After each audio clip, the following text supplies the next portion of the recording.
Okay, I'm live. I'm alive. Let me send out these notifications there. Do my regular thing. It's going to be part deux. The brainwashing continues. And man, does it ever, right? Jeez. Ooh. It's rough out there, folks. It's rough out there. A lot of insanity we got to cover. A lot of it. So I'm going to get right the hell to it. Just one sec. Close out this and close that. All right. So basically, yesterday, actually, let me see if there's anybody in the stream as of yet. No, doesn't look like yet, but I'm going to start anyways because I got to get a lot of this information out. So I'm just going to go with it. So basically, like I say, yesterday, I covered the article. Actually, let me bring it up. I'll share the screen just in case the people that do tune into this one didn't get to see yesterday's stream. So, in case you didn't see it, or ICYMI, right? In case you missed it, there's this article from CBC Radio, podcast news, brainwashed. Podcast reveals the shocking true story behind a prolific conspiracy theory. That's the funny part. Like I mentioned yesterday, they say conspiracy theory, but they admit down further on in this article here that it's fact. And we all know not we all, but most people know that, the MK Ultra program, it was very real, 100% proven so, admittedly so.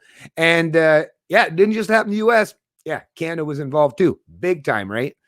And it's very Orwellian, obviously. I mean, think about what these people are doing. We're talking about manipulating the minds of unsuspected victims, and people had no consent, didn't sign up for any of this shit that they were that was imposed on them, right? So big experiments, just kind of along like the lines of the whole COVID-19 and the outbreak and the government response and the lockdowns.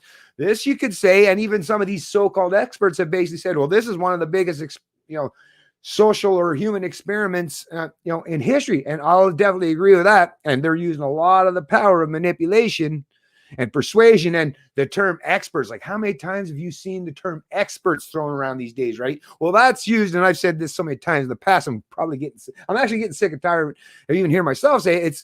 That's so that you'll forget and not think critically about anything they're saying and just accept that you better fall for whatever they're saying, hook, line, sinker. That's why they use the term expert, right?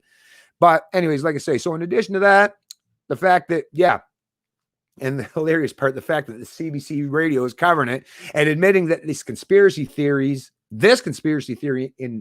specifically has proven to be a conspiratorial fact, right? But yet they still constantly use the pretense of conspiracy theories to label people that they disagree with politically, like as we see anyone on the right, anyone right of Mao or Stalin, right? Basically is how the establishment, and we all know, like, and even it's funny, I was listening to an agenda program earlier today, Steve Bacon on TVO, and he had this guy on, and he was basically pointing out and admitted that, it's basically tyranny by these experts or those people in academia. Because if you think about it, most of the people who are in positions of government or corporations, all these people that are now the modern ruling class or the aristocrats, right? Those who are literally the ones that are trying to dictate, micromanage, and control every aspect of the social and economic lives of millions of people or billions of people around the entire world. Yeah, these are all people that went to the same schools, a lot of indoctrination, and they all are preaching from the same pulpit, basically. Well, I mean, they've read their own same Bible, like the state, propagated bullshit, right? So of course they're all going to think the same, act the same, talk the same, and act the same, and very much collectivist, very much groupthink, right? Because there's no varying opinions allowed anymore. And we've heard this time and time again. Jordan Peterson went on a worldwide tour, pointing out the fact that he lives in the belly of the beast. He works and functions in the belly of the beast, and said, it's just one big giant echo chamber, basically. And if you disagree with the ruling orthodoxy or the ruling establishment, right, then you're kind of kicked to the curb. That's how they keep filling up the ranks with other like-minded people and completely destroying any semblance of genuine diversity. Now, I'm not talking about skin color or what's between your legs or how you identify or what pronouns you use. I mean actual diversity of thought, opinions, perspectives, ideologies, and all that stuff, right? There's nothing diverse that's happening in these halls of academia or these institutions that represent big government and corporations these days. Anyways, like I say, so let me scroll on past. Let me stop this one. And I just wanted to clarify this one, or I gave lots of a few other articles, and they were in the description of the stream that I did yesterday. But in addition to that, this one was in there too. But I want to show this one to you folks too, because yeah, that MK Ultra, yeah, sure, it was in the 50s and 60s, right? But that's the reason why it's being reported on, talked about now, is because there's definitely, some modern aspects to this, right? And I'm not just talking about the massive way how they're trying to control people's minds through social media or even establishment media. That's the constant propaganda, that constant attempt to indoctrinate you and conform you. Yeah, that's another form of psychological warfare. But yeah, once again, you see this article once again from the CBC. Trudeau government gag order in CIA brainwashing case silences victims, lawyer says. So, like I say, anyone you watched yesterday, I'm just going to go over this real quick. So, just bear with me. Daughter of survivor of brutal experiments, nervous to speak out after non-disclosure demand. So basically, the federal government, under the Trudeau Liberals, are basically trying to stifle and silence anyone who's willing to speak up or speak out about this kind of stuff. Gee, I wonder why that would be. Could it possibly be because the Trudeau Liberals are trying their own huge fucking psychological experiments these days, right? Yeah, I'm pretty sure of that one, right? So anyways, like I say, these here, both of these articles are in the description of the stream I did yesterday, and I might even add them to this one as well. But in addition to that, I wanted to point out something that I just noticed here this morning. And this is for the men and women in the military. Well, mostly men, right? Mostly men, right? I would suggest in Canada, we're still overwhelmingly men in the military. And I've had lots of past interactions, discussions, debates, and arguments, right? A little bit heated at times. Not too bad, but with these people and trying to point out, like, would you stop fucking with defend the state and stop playing this left-right bullshit, or you conservatives and circling your wagons? Just stop with the nonsense. I'm trying to point out the reality of the people that you want to cozy up to, or you want to align yourself with, or you being little order followers, or like I say, listen, the political class, whether it's the conservatives or the liberals, the bureaucracy at the end of the day, the deep state, yeah, they not only they not have your back, but they're targeting you for doing the exact things that they trained you to fucking do, which is to be a nationalist for Canada, right? Literally, to be in the army, it's kind of important for you to be a nationalist if you're in a national military, right? That defends a country. But the fact that they're trying to, and especially if your skin color happens to be white, and in Canada, a lot of white people in this country, but they're basically calling you a far-right white nationalist. If you're standing up in defense of, let's say, going down to defend the border from the tens of thousands of illegal so-called asylum seekers or migrants that have poured across the border in recent years. But yeah, just let me show this and point this out to you folks in the military, which is one more reason why, once again, stop fucking hating on me. Stop trying to create division between people that are truly standing up for liberty because you feel some sense of loyalty to the state or your political tribe. Because once again, they don't have your back. If the chips fall down, hey, you don't have to worry about me coming after you, right? No, not at all. But those fuckers will, and they're already trying to do it now. So like I said, let me get this pointed out here. So this one's a CBC article. Let me share it real quick. Here you go. Here you go. How you like these apples? Like I say, this is for those of you in the military. Let me just put this right on the screen entirely here. Make sure the font's big enough you folks can see everything. But as you can see, CBC politics, right? Politics, all right. Everything's politics. Everything's political these days. Army commander orders Canadian soldiers to call out racism in the ranks. Yeah, orders, not asking nicely. No, orders, right? Order. I demand you. I compel you to call out racism and to rat on your peers, right? Or did they say something wrong? Did they have wrong think, right? Yeah, your superiors, those ones that you want to bow to, right? Yeah, that's what they got. This is what they think of you, right? We will hold our members accountable for their actions, says Army commander of new anti-racism order. What the? Anyways, insanity. But what do you expect? Hey, we live in the most insane fucking time in the world. I just, anyways, we will hold our mental. Okay. This was reported Murray Brewster, September 24th. Wait a minute. That's yesterday. Yeah. 2020. So listen to this, folks. Soldiers who witness or become aware of racism and hateful conduct in the ranks will be expected to blow the whistle to their superiors under a sweeping new order issued today by the commander of the Canadian Army. Oh, and by the way, if no one shows up to the stream, I don't even give a fuck. And that's another thing. Someone that commented on my stream from yesterday. Oh, like go back to being a pig or something. He said, I don't know what the hell that even means. Go back to being a pig. What the hell does that even mean? A pig. The only thing I ever understand what a pig is usually that's what people used to call cops. So I don't know what the hell this person is, but basically give it up. They were saying, you're wasting your time. What? You trying to persuade me to stop and give up the fight for liberty? Is that a disinformation campaign you got going on? Are you from the government? Did Trudeau send you? Fuck off.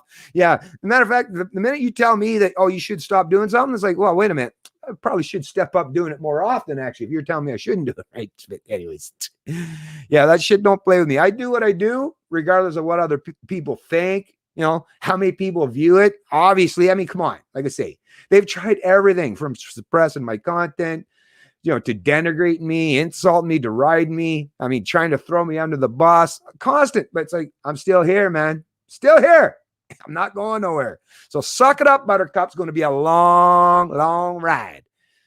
And I'm in the fucking driver's seat when it comes to like what I do. You a lot of fucks have lots of power outside there. But yeah, in my humble abode, where I have control over things, I'm in control here, motherfuckers. You don't control what I say, what I do. So, like I say, buckle up, Buttercup, or suck it up, Buttercup. Anyways, so the new directive, which is being distributed to all Army units across the country, also warns of consequences for those who turn a blind eye. So even just not reporting on your fellow soldiers, right? Reporting on your fellow soldiers, that's really going to create that kind of camaraderie that you need in a military. These fucking people are insane, man. Insane. Power does that to people, I guess, right? Also warns of consequences for we will hold our members accountable for their actions, Lieutenant General Wayne Eyre wrote in the order, a copy of which was obtained by CBC News. Soldiers at all levels will be expected to intervene and report incidents, he said. And where necessary, we'll provide support to those affected by these behaviors. Oh, don't worry, we got the back of the rats, right? But anyone that says something wrong or experience wrong thing, no. Anyways, failure to act is considered complicity. Failure to act is actually, they're considering it complicity in the event. So you're part of it. You're just as guilty if you don't rat out your fellow military personnel. If you don't rat them out, well, you are not just neutral. No, you're complicit. That's what they're telling you. That's what they're saying. Hey, listen, I'm just reading the words. I didn't write them. Eyre, who verbally outlined his expectations last week at a virtual meeting of commanding officers from across the country, promised he would give explicit direction on how to handle a growing number of cases of far-right extremism in the ranks. See? Far-right extremism. Right? Oh, no, you're identifying as conservative and you're a nationalist who wants to defend your borders from like the mass immigration, or not mass immigration, but the tens of thousands of, because like I say, that's what I've talked to some of these people that are being accused here. I've talked to some of these folks, and no, I just see them as most of them, the ones I've talked to at least, just seem like average Canadians who are concerned about their country and are standing up and willing to defend them because that's what they signed up for, was to protect the borders. That's the whole point of the military, is to protect the fucking country, right? But that's another thing. Let me point out to you military folks. Yeah, it's not just for foreign threats, right? You got to think about those domestic threats as well. And once again, the biggest threat to your bottom line isn't ISIS or foreigners or even some of those illegal asylum seekers. And trust me, I'm with you and I'm on board here. They should not be able to pour across the border illegally. No country should have that kind of ability, especially when you have a welfare state, right? But anyways, I digress on that one. But listen, the biggest threat to you right now are these people that are your superiors or your political masters. That's your threat. And like I say, doesn't matter if you get a conservative government, doesn't matter if O'Toole steps in to replace Trudeau at some point in time, or whether it's the NDP. Listen, the bureaucracy, right? They're the ones that are ruling things these days, and they're not voted in or out, right? That's the thing. The political class is kind of just delegating all that authoritarianism to their subordinates because they're like, hey, it's not me. It's not me. Look over here. Look here. You can see both my hands, not me, right? Meanwhile, they're like pushing the buttons down here. Yeah, you do it quickly, right? Anyways, continuing on. He made the pledge at the Army as the Army conducts an investigation into the 4th Ranger Group. The probe was triggered by a series of CBC News reports. Oh, of course, CBC News. Oh, there's white people that are nationalists. Got to try to attack them, right? CBC fuckers. Reports about a reservist who was allowed to continue to serve after being identified as a member of 2 far-right groups. That's all you can do is just label someone. Just give them a label, right? Right? I don't know what call them, just like under Nazism. Just call them a Jew or just call them a communist or just call them a capitalist, right? And then you just get an automatic excuse that you can fuck them up as much as you want, right? Yeah. The order also comes as prosecutors in the U.S. are pursuing firearms charges against former Canadian Army reservist Patrick Matthews, who is accused of recruiting for a white supremacist organization in the States. Iyer was not available for an interview Thursday. He told CBC News previously that he is deeply concerned about the spread of far-right ideology across the Army, right? Like, notice how there's never a far-left anything. Isn't that wild? There's never, but yet they fought communism. The Canadian military, we're on order or we're on standby, during that whole run-up during the Cold War, right? Holy shit, the 70s, the 80s, or the 60s for that. But I don't know. Why was there saying, were they even called far left at that point in time? I don't know. Like I say, inquiring minds would like to know on that one. But like today, it's if you're, like I say, if you're on the right in any way, right, or left of, like I say, Mao or Stalin or Trudeau, then they just automatically just attribute far-right extremism, white nationalism, white supremacy. They just attribute the most disgusting, vile labels that they can to you and hope they'll stick so that people will continue to target you and bully you into submission. That's what this is all about. So once again, more brainwashing, more psychological warfare. What and for what purpose? To keep the people down. The people who are the true defenders, right, of freedoms and liberty, or at least should be, on the surface, if you base on what they're supposed to, their jobs, their duties supposed to entail, these are people that are supposed to be all about defending the citizenry of their country, their fellow countrymen, women. That's the thing. But anyways, like I say, with only a handful, while only a handful of such cases have been made public to date, literally only a handful. But it's an ongoing thing that they constantly have to promote, right? To make it sound like it's much bigger than it actually is. Of course, how many people actually get this far down in the article? Most people don't. Iyer said, one is too many.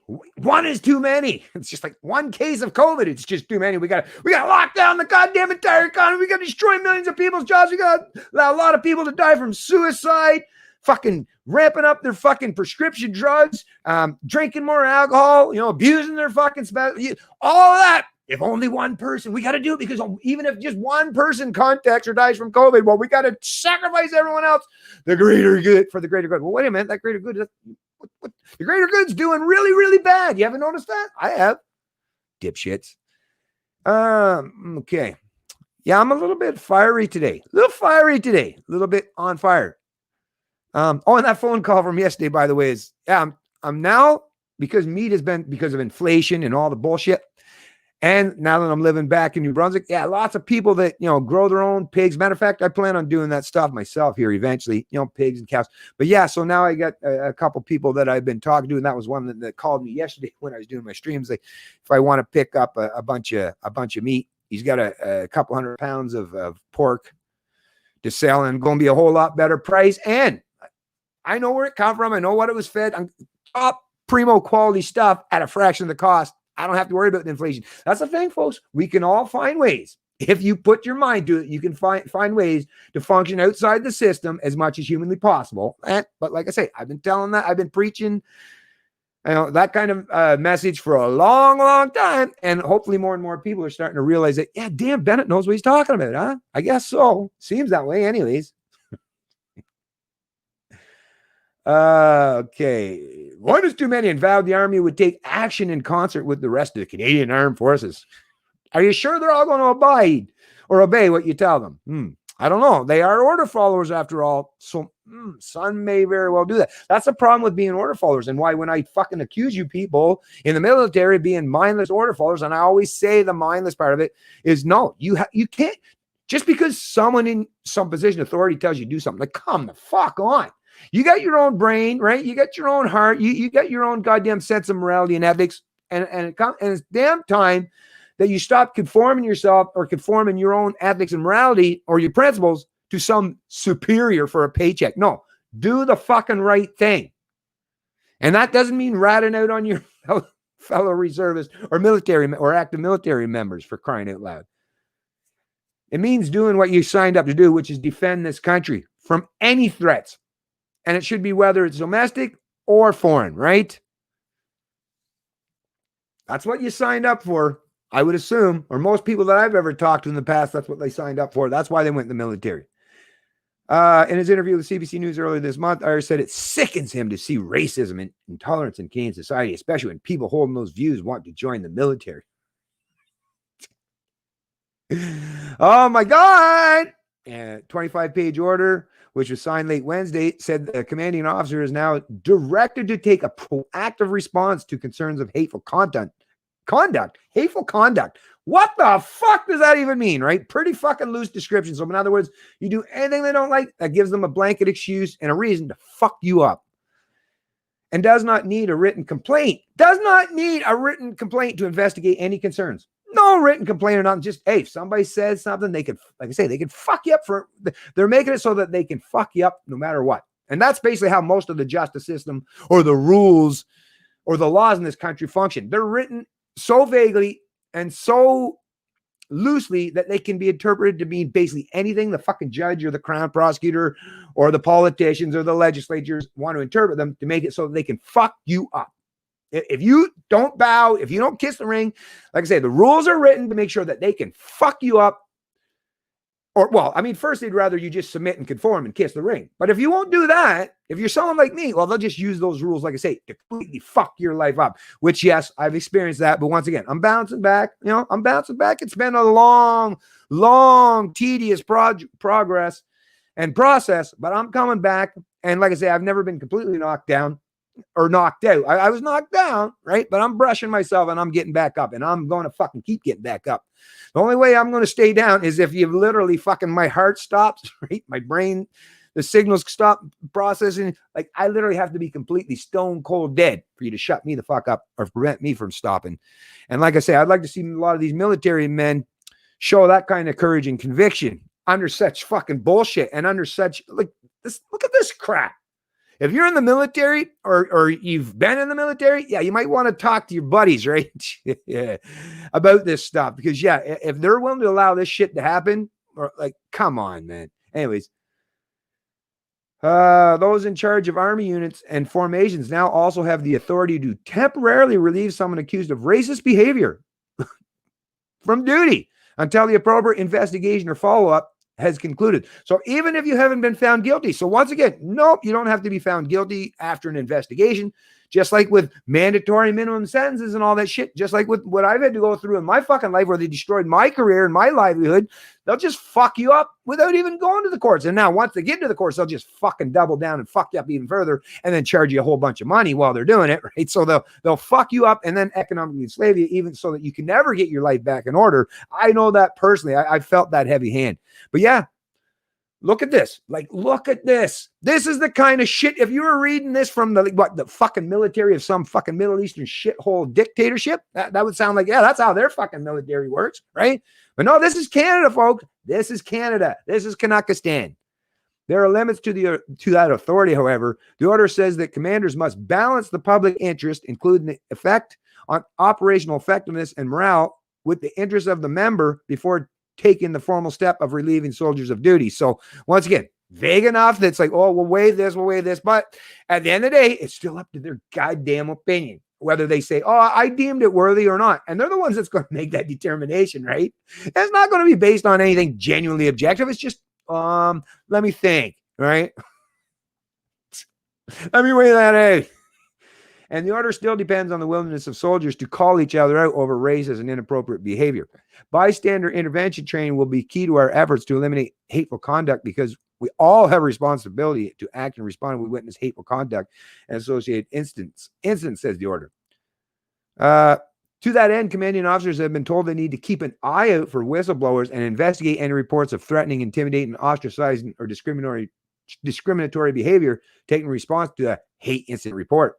Some aspects of that order still need to be worked out. The order cites the need for a way to identify soldiers who may be leaning towards a hateful ideology or who are exhibiting troubling conduct. Woo-hoo, I tell you, fucking Orwellian, man. Orwellian and massive psychological manipulation, and using the fear of retribution, the fear of what your superior is going to do to you, and the fear that you might lose your job as a consequence, right? All about fear and control, folks. The Army says it plans to develop a mechanism to monitor and track reports of hateful conduct in the ranks, which will plug into an existing Department of National Defense system announced last summer. Yeah, and by the way, I shared that video about how the RCMP and what was it, Project Wide Awake. And if you don't think there's something along that same lines for the military and CSIS, the spy agency in this country, to monitor and see what the fuck, and not just military personnel, but all Canadians, right? Remember the Five Eyes, collect it all? Yeah, you know damn well they're paying close attention and scrutinizing everything you say or do online. So keep that in mind. Range of penalties include dismissal. Evan Bellegarde, executive director of the Canadian Anti-Hate Network, which is actually seen as more of a hateful network than anti-hate, but once again, that's how Orwellian is. Up is down, in is out, right is wrong, left is right. No, it's like fucking insane. Has suggested in the past that commanders take the proactive step of regularly monitoring the social media accounts of soldiers under their command. So yeah, that's another recommendation. And I bet these military folks, these superiors, are taking and heeding that advice. The Army also plans to train soldiers in identifying hateful conduct in the ranks. Bellegarde says his group is pleased with what it sees in the order, but remains concerned about the amount of discretion allowed when it comes to punishing those caught engaging in the hateful conduct. So like I say, no, he wants to, if he had his say, if Evan had his say, he'd be coming down hard. These hateful people in the military, what are they doing? Saying bad words about people, right? That's because I'm not hearing about any actions that are being taken. I'm hearing about hateful conduct or speech, or so what? People that are, I don't know, giving the finger or I don't know, sharing memes or whatever. But what's the response? What is the response to this Bellegarde, this anti-hate network with? Oh no, we want to fuck those people up, man. No, if they say the wrong thing, if they got wrong thing, or if they're aligned with people that we don't like, we're not just going to use words against them. No, we're going to fucking ramp up and escalate it to the point where, we're going to fuck them up. Matter of fact, I'm sure this Bellegarde would be just more than happy, right? Maybe jacking off in the corner, thinking about the fact that maybe he can get a bunch of them right-wingers, thrown or locked up in the brig or something, right? Yeah. So like I say, think about these people. Are they really benevolent, all caring or compassionate people? No. Like I say, they're ideologues looking at people that they perceive on the opposite side of that ideological divide, and they're like, I'm going to fuck you up. That's what they're saying. That's what this gentleman's saying. And that's what the Canadian military, in conjunction and in combination with the media mouthpieces in this country and the political class, like I say, they're coming after you. There's been countless examples where I've reported on this stuff in the past. So start paying attention and recognize and realize that, I'm right. And stop fighting me on this shit. Stop causing division, folks. Because like I say, I'm on the side of liberty. I'm not on the side of the state, and I'm not on the side of these fuckers that want to constantly use identity politics and this kind of psychological warfare to impose their will or force compliance from a lot of people that, like I say, in this country that I would usually have respect for. So please, if you want that respect to be properly earned, then do the right thing and don't support this kind of nonsense. Don't rat out your fucking buddies in the military just because they might say something stupid. Christ, that's what human beings say, stupid shit. That doesn't make you a terrible person. Doesn't mean that you have to, treat them like second-class citizens or destroy their livelihoods or their careers, right? Anyways, so let me just stop this one here now. Like I say, I'll place a link. Well, this one's definitely going in the description of the stream for sure. Let me see, though, if there's anybody that has joined the stream. I'm going to go by if I I'm going to read some of the comments, but I'm going to try and go by them quick because I got a lot of stuff to cover. Beverly McLeod. Hey, what's going on, Beverly? Thank you very much for watching. Appreciate that. No one commenting. Not yet, Neil, but that's all good. We're good. We're good. Wait, what's going on, John Chalmers? Nice to see you in the chat as well. Good morning, Canadian Libertarian from John. Hey, Steve Jaworski. Stephen Jaworski. Hey, good morning to you. Thank you very much for joining the stream. I really appreciate that. And if you folks wouldn't mind hitting that like button and subscribe if you haven't already, that would be really cool. GM from Moncton. Right on, Neil. Right on. Let's see what we got here. John, it has been implied that the senior Trudeau was a beneficiary in the MK Ultra mind control experiments via sexual exploitation of its victims. No doubt about it. Like, I don't want to get, that's the thing though. I don't want to get in the details of like who affected or this. I'm just, I'm talking about the macro picture of this stuff. Cause like I say, I could spend so much time getting into the nuances and all the details of it. I'm trying to, streamline this kind of stuff so I can get through a lot of information in streams, because I don't do the regular video uploads no more, because the regular video uploads seem to be almost impossible to monetize. And the more I upload, the more chance of them finding some way to squash my channel. Or so I'm doing things in a different manner these days. So I'm just, like I say, I'm just trying to get through this stuff as much as I can. But thanks for pointing that stuff out. Hey, what's going on? Hey, London, Ontario. Right on, John. Right on. I'm afraid we Canadians are beyond redemption now. A great job done by our public school. Unfortunately, a lot. Not all though, John. We're here, right? So not all, buddy. Not all Canadians. Trust me, and even in that silent majority, I know there's some hell of a lot of good Canadians out there. I just wish they'd get off their duff. I wish they'd get off their duff. I know it's uncomfortable dealing with this stuff, but listen, you got to deal with it. It's not, in case you haven't noticed, folks, this stuff ain't going away anytime soon. Matter of fact, it's getting worse, right? So some point in time, you're going to have to, face reality and pay the piper, right? So the Canadian people, most of them anyhow, absolutely abhor Justin Trudeau and the Liberals. I hope so, Lynn. I hope so. I really, unfortunately, they keep voting. Well, I know it's in our first past the post. It wasn't a majority. I know it was a plurality, what was it, 38% or whatever, but darn, there are a lot of Canadians that support the guy. I mean, fuck, on Twitter, what was it? I stand with Trudeau was hashtag trending on Twitter today. What the fuck? So I'm with you there, Lynn. I wish, listen, I wish I could believe that to be true. I really do. Actually, and I do believe there's a substantial portion, especially depending on where you live, your writing, the kind of people you associate with. That's the thing with when you're functioning mostly echo chambers, like, because, let's be honest, most of us do tend to align or hang out with people that are like-minded, right? So we always seemingly function in an echo chamber. I happen to be one of those people that, I guess I'm weird that way, but I've always hung around with fucking people that are genuinely fucking diverse in so many ways. And now it causes some infighting, causes some bickering, right? Some ups and downs, some peaks and valleys. But like I say, I've got a little bit of a perspective that most people don't have. And I recognize that, yes, it looks like there's a lot of people, like, especially if you're talking about conservatives, that are haters of Trudeau. And they are, for sure.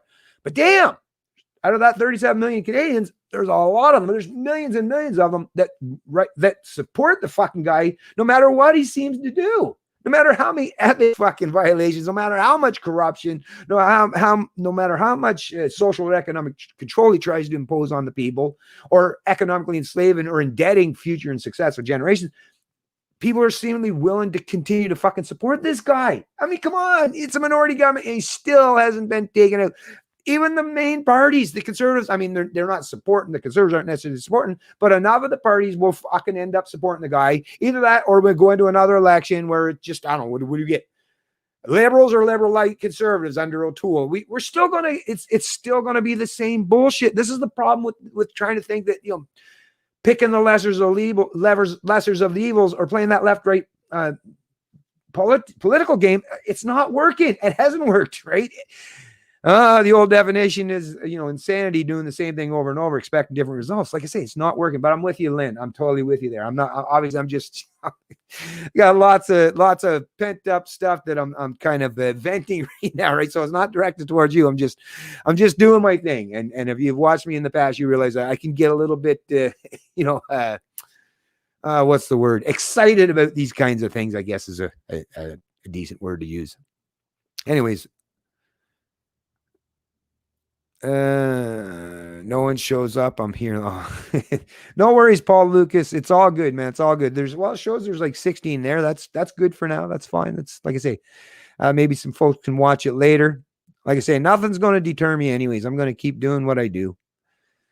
But once again, I'm just not a slave to beholden to do it. Like I say, because I don't properly get compensated and all that stuff. What I do, like I'm just. Anyways, I'm going to keep doing it no matter what. But thanks, there, Paul.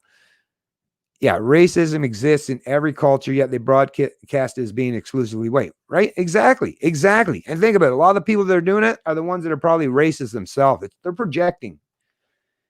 I love the hard work and info you give us. Oh, thanks, man. Oh, no problem. Really appreciate that, Zagelbauer. Actually, those compliments like that, I mean, it means a lot.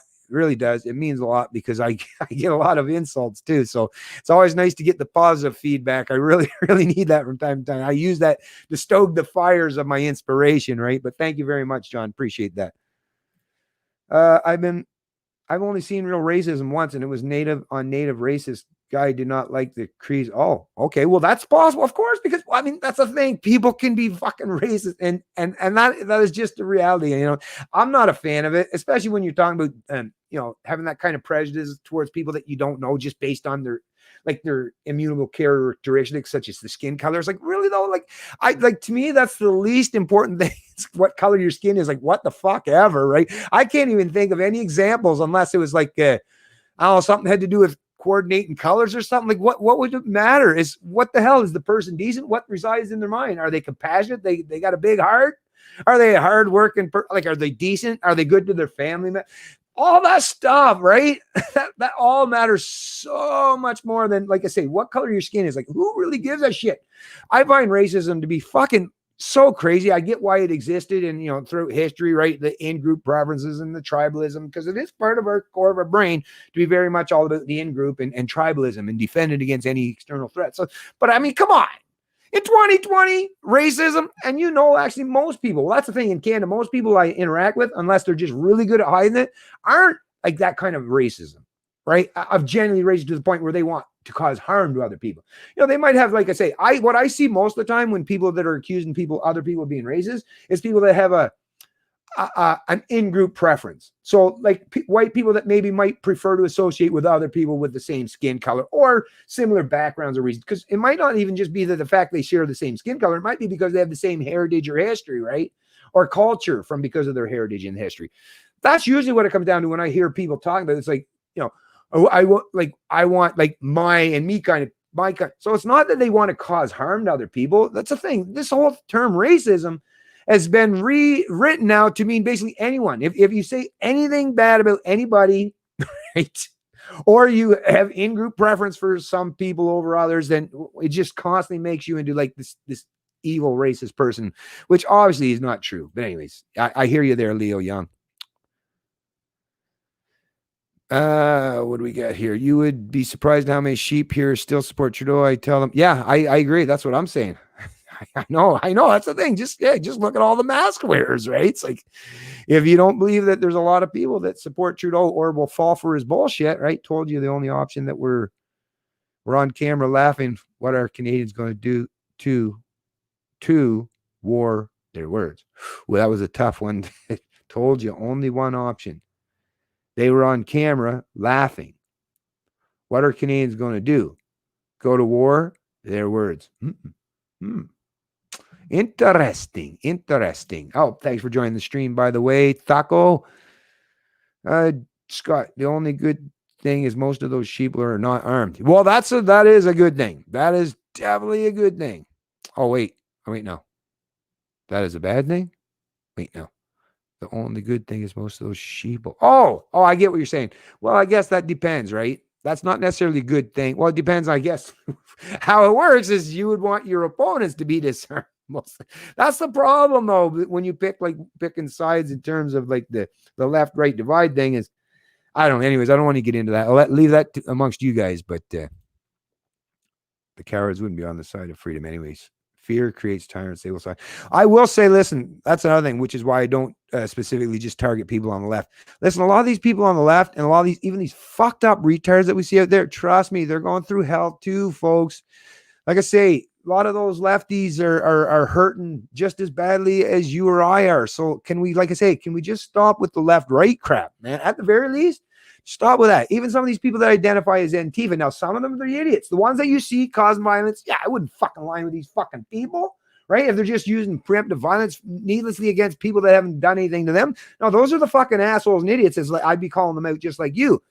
But come on, everyone that supports Antifa, just like everyone that supports, like, I don't know, like the military, and you can't label everybody in such a collective manner. That's the thing. That's why it's so important to perceive and deal with each other as individuals. But anyways, most of you folks get all that. Okay, what do we got here now? Let me see. Actually, before I continue on, let me just go real quick back to, because there was another thing. So that was the dealing with the Army, the military. Like I said, lots of stuff to cover. We covered the brainwashing thing, the big CBC radio, and the Trudeau government gag order. Okay, we got that. What's another one?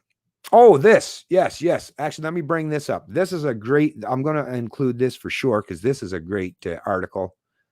It's along the same lines. Should segue pretty decently for this topic of discussion or conversation. Or actually, not much conversation unless I'm talking to myself, right? Well, no, I'm talking to you folks, and you're kind of talking back. It's just in text form, right? Anyway, so let me see, make sure we got this up here. Oh, yeah. Okay. So, yeah. Rule by experts, as you can see, is tyranny shrouded in science. This is from the Foundation for Economic Education, a great place to get some awesome information, and especially anything that has to do with standing up for liberty. And it's very much libertarian oriented. Does the COVID-19 crisis support Neil deGrasse Tyson's call for a rationalia, a world in which science reigns supreme? Here's how C.S. Lewis would have answered. This is a report September 8th, 2020 by Tabitha Alloway. You don't need a mask. Everybody needs to wear a mask. Asymptomatic spreaders are the real problem. No, wait. It doesn't look like asymptomatic carriers are spreading it. Coronavirus will spread at protests, unless they're protests over the death of George Floyd, right? So constant contradictions, as we're all very well aware of. Expert advice is ping-ponged on COVID-19 like a bead in a pinball machine. Even the medical literature itself has been rife with contradictions and retractions. Lawmakers have tripped over themselves trying to outdo one another in creating the most laws and regulations during the lockdowns in response to the nebulous and ever-changing science of the coronavirus. Meanwhile, suicides, domestic violence, hunger and starvation, and all these folks, when I'm talking about this stuff, these are all articles that you just have to click on each one of them, and it'll take you to an article and give you more evidence or charts or articles that are referencing and pointing out the reality of this stuff. So like I say, great source of information here. Hunger and starvation and economic difficulty have been on the rise. The Nobel Prize winning Michael Levitt has said, there's no doubt in my mind that when we come to look back on this, the damage done by lockdown will exceed any saving of lives by a huge factor. Think about that. A Nobel Prize winning gentleman of all people. Stacey Lennox, writing for PJ Media, said COVID-19 may go down as history's most devastating example of expert arrogance and media malfeasance. Well said, Stacey Lennox, and I couldn't agree more. A New York Times piece from February, which was titled "How Fear Distorts Our Thinking About the Coronavirus," carried the tagline, "The solution isn't to try to think more carefully, it's to trust the experts." Whoa. Yeah, no. Don't try to think more carefully or critically. No. Just conform and just listen to the experts. Trust the experts. A few years ago, Neil deGrasse Tyson made waves with his rationalia government proposal. Create a world in which all policies are based on weight of evidence. Let science rule us. This utopian proposal was quickly criticized by a number of voices. Popular science charged that such a misguided idea would lead to vast human suffering, and pointed out some obvious problems. Now, obviously, on the surface, of course, it sounds like, well, that makes sense. Well, of course, Neil, makes sense, doesn't it? That you would want your policies based on the weight of evidence. But once again, get a little further down the article, and we see that it's a good catchphrase, but there's a little bit more nuance to it, right? Scientists study what they want, and they study what they can get paid to study, right? That's the thing. Do you know any scientists that work for free? Right? No. So this is exactly right. This is pointing out the reality. Like I say, a lot of these things that we hear, like these little catchphrases and stuff, like what Neil deGrasse Tyson said. And like I say, not saying anything bad about Neil. He seems like a decent enough guy, but he's functioned in academia and big government for so long. He just doesn't see what it's like outside of that realm, I suppose, right? He's functioned in mostly an echo chamber for most of his life, right? That's just a reality, folks. He's not alone, right? But yeah, so scientists study what they want, and they study what they can get paid to study. So the work of science is not free from the pressures of money, nor interaction with the business world. In a hypothetical world where a single person, let's call him Neil, decided policy based on precisely measuring the weight of evidence, how that person selected evidence would matter a great deal and would likely come down to values, right? Exactly. But of course, the idea that science could be wholly objectively applied, free from the biases, personal values, and limited understanding of the expert legislating or proposing, it is a childish fantasy. Yes, once again, it's like reading a fictional novel or like Karl Marx's Das Kapital.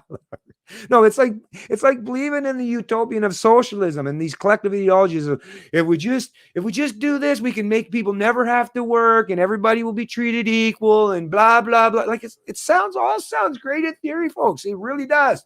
But then there's that little pesky thing that we all have to deal with is fucking reality, right? God damn, if it wasn't for reality, if we could all just live in this delusional bubble, right, or self-induced coma of utopian delusional thinking, then I suppose all this would just unfold the way we want it to, right? You could just think and wish it to be, and poof, it would magically appear to be that way. But once again, reality has this goddamn habit of rearing its ugly fucking head, right? The idea of science could be wholly objective. Okay, while Tyson dreams of an unerring scientific principle formulated as a rule for society, his rationalia proposal makes no room for human error, passion, and prejudice. Our application of science is necessarily limited by our ever-changing understanding of it. And while science can tell us what happens when X meets Y, it cannot tell us if it is moral and good for X to meet Y, right? That's the thing with science. Science doesn't usually, like when you're talking about like math, there is no inherent or baked in morality in mathematics, right? Or gravity for that matter. But throwing someone off a building or stealing their wallet, right?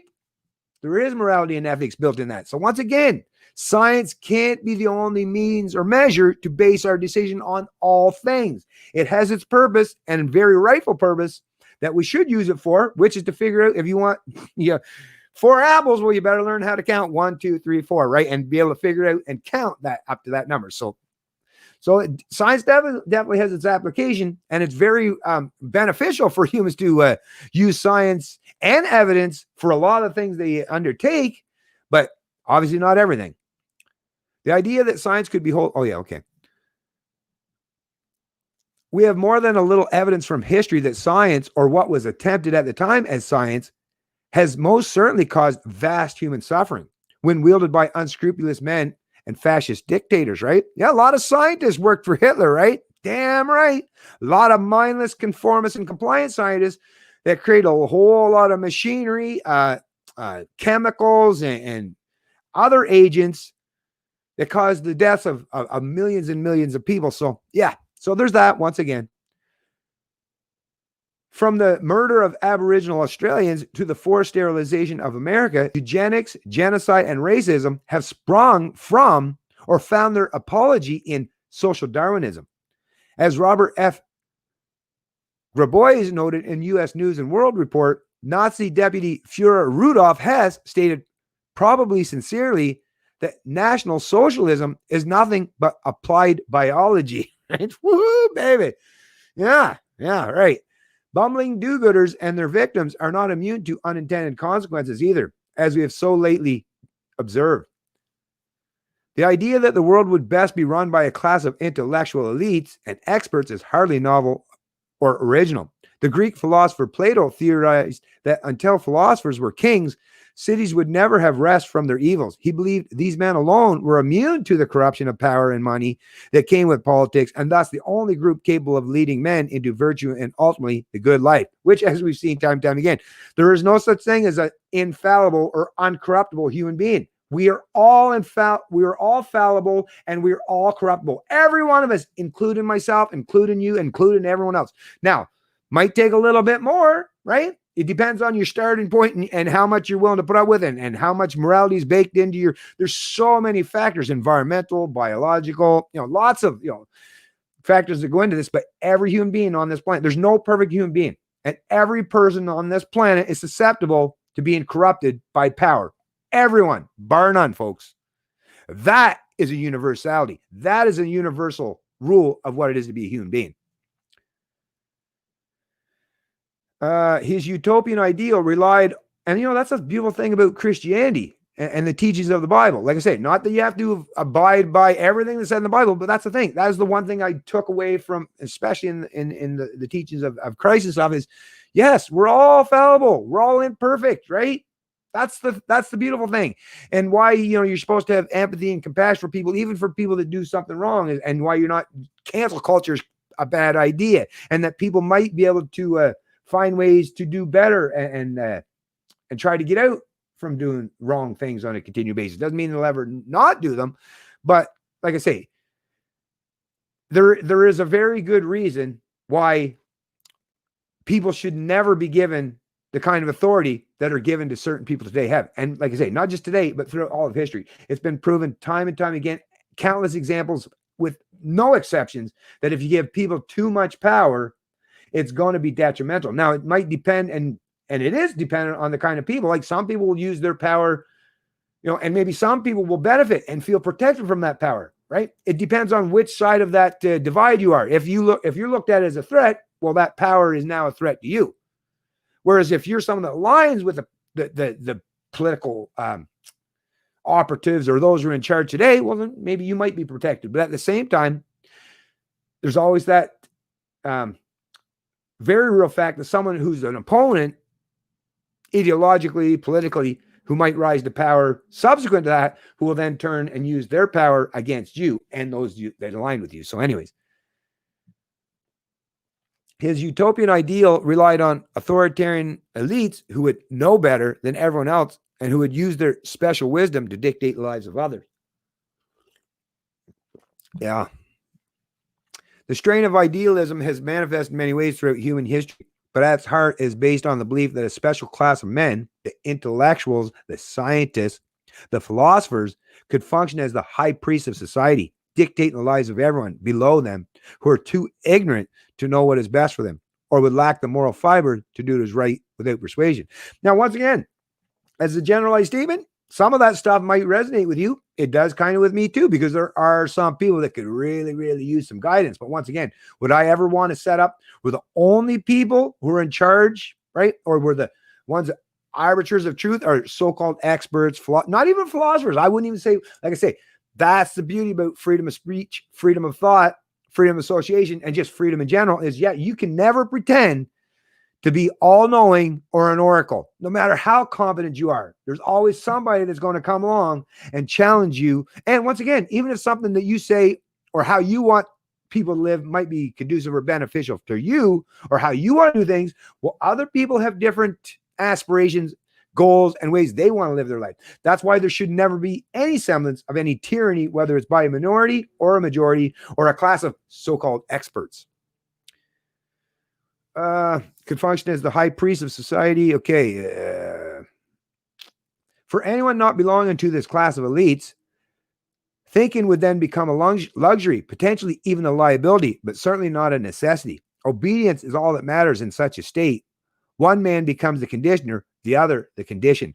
Think about that. Is that resonating with you today? It sure the hell is out there. That's what you're seeing today, is this constant use of this term experts to, once again, make it so that you never think critically about any of these issues and just bow and conform to the experts, right? And think that's being used for bad intentions and purposes today. So this is a great warning. And like I say, I'll actually stop this right now, and I'll make sure to leave this in the description of the stream below, because I think I covered enough of it. But as you can see, Very, very informative and enlightened type of thinking by the person, the contributor, or the author of that particular article. So definitely, I if you want, click on it after the stream's over and read the rest of it if you're interested.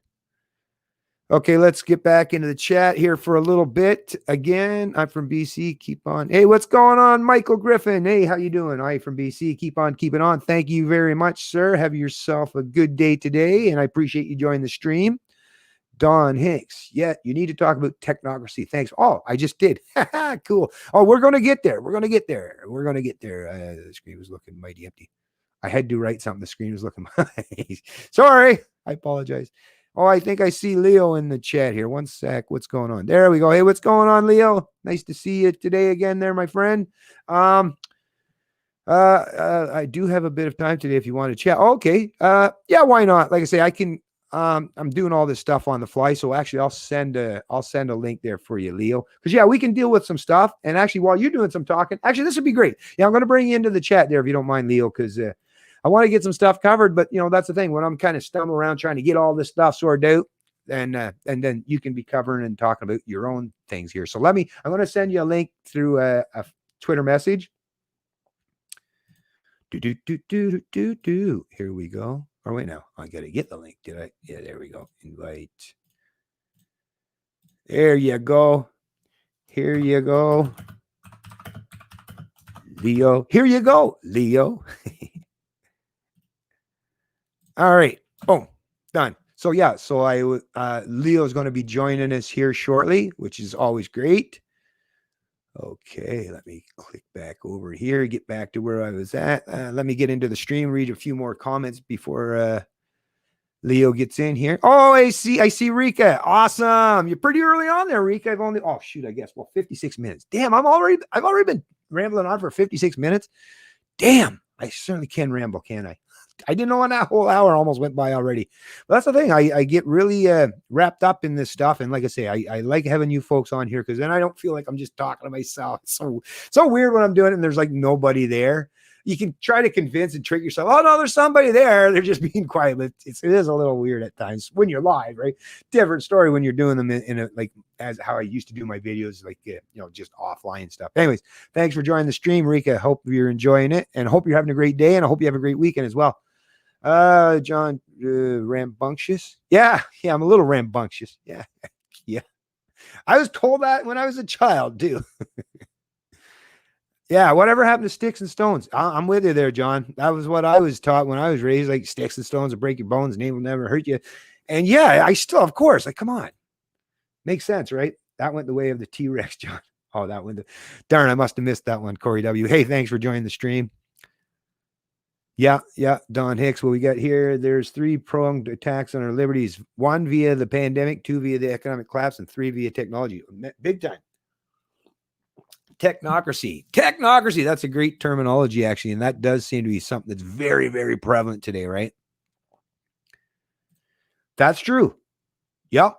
Yeah, that's true. 100%. I agree with you there, Corey. That definitely could be part and parcel of it. The left changed from climate change to the virus because they could see their 12-year window for destruction wasn't working. So what better than fear? Of course. Yeah, exactly. But don't worry that, like I say, once the stories start to slow down in terms of the COVID, well, you see even right now, they're starting to bring back the whole environmental thing, right? So, well, I mean, it was even in the speech, right? So, oh yeah, they're going to try to keep that stuff. Like it's all about fear and control, folks. It's all about fear and control. Okay. Yeah, once you're all disarmed and helpless, then tyranny, like that's like tyrants love it. Oh, damn, a whole population of people who are unarmed and defenseless against us tyrants. Woohoo! They celebrate, right? So crazy. And people, first of all, if you're foolish enough to put yourself in that vulnerable situation, like, damn, what I mean?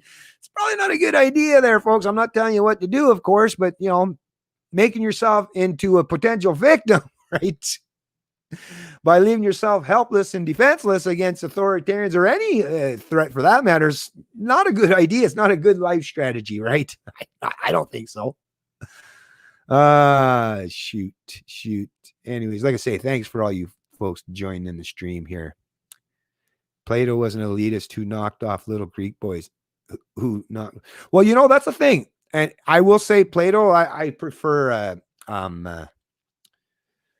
Socrates, even more so. I'm a big fan of Aristotle and stuff like that. But that's the thing. Like, even if you're picking philosophers, like Greek philosophers, like whether you're talking about Plato, Socrates, or Aristotle, the three major ones, right? And there's a lot more than that, obviously.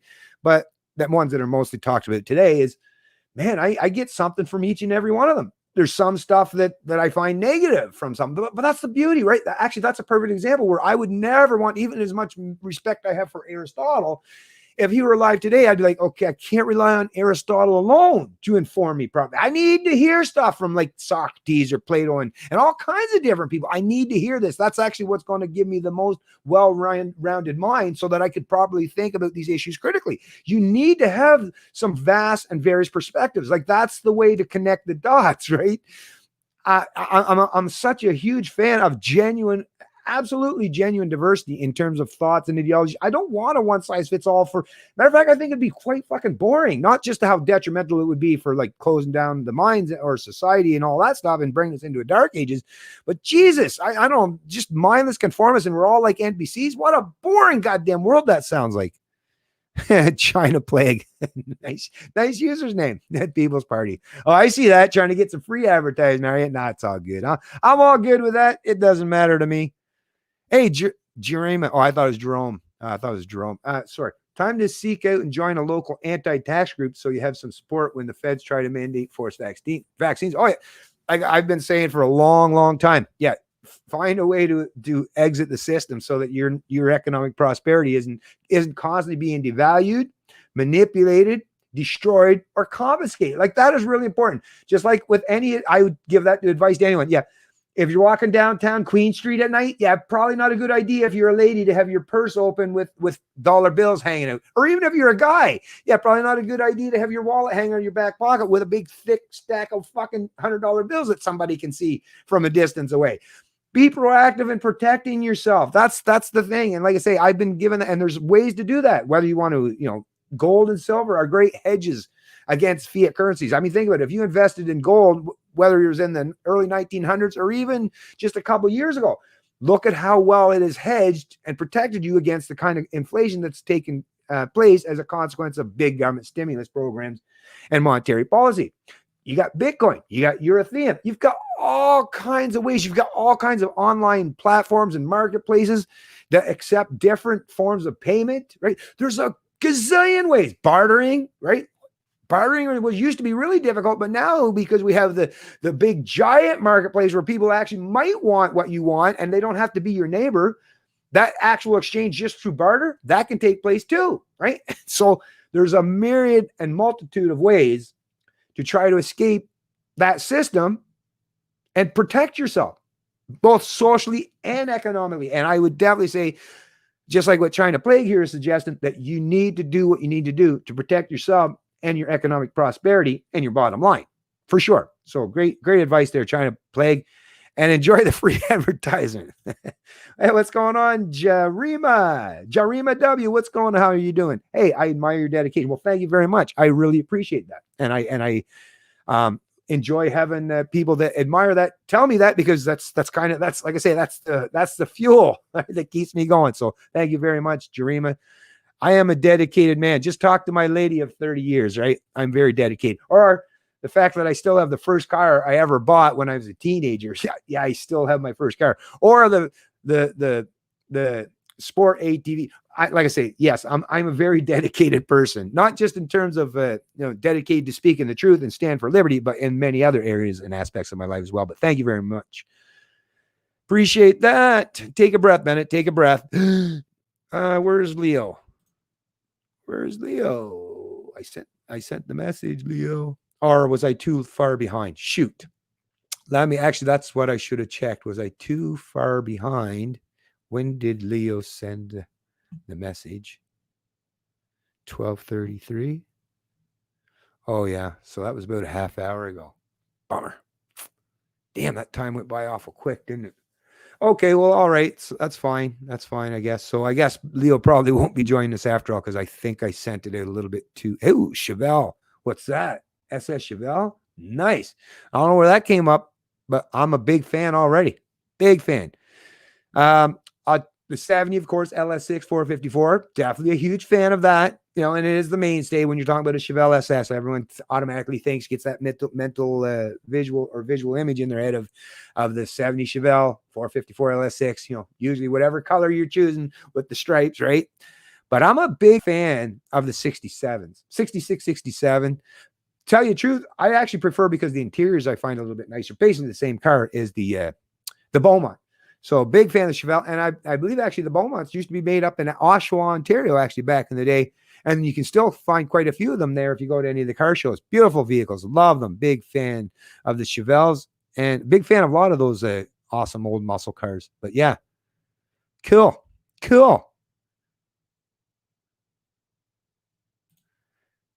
Yeah, isn't that the truth? Which is why you always got to stay one step ahead of them if you can, right?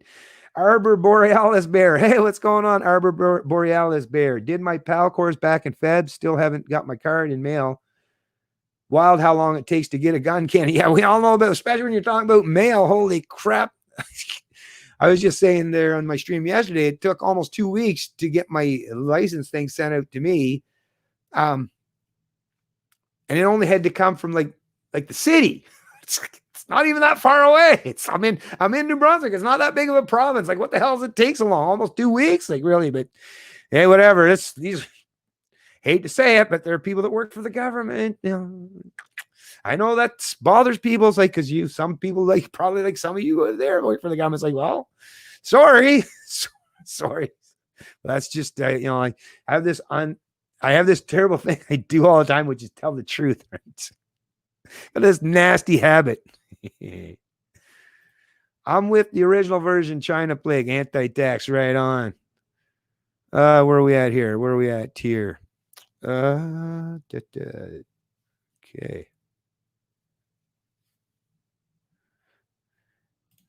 If you stop paying tax, they will tax the vaccine.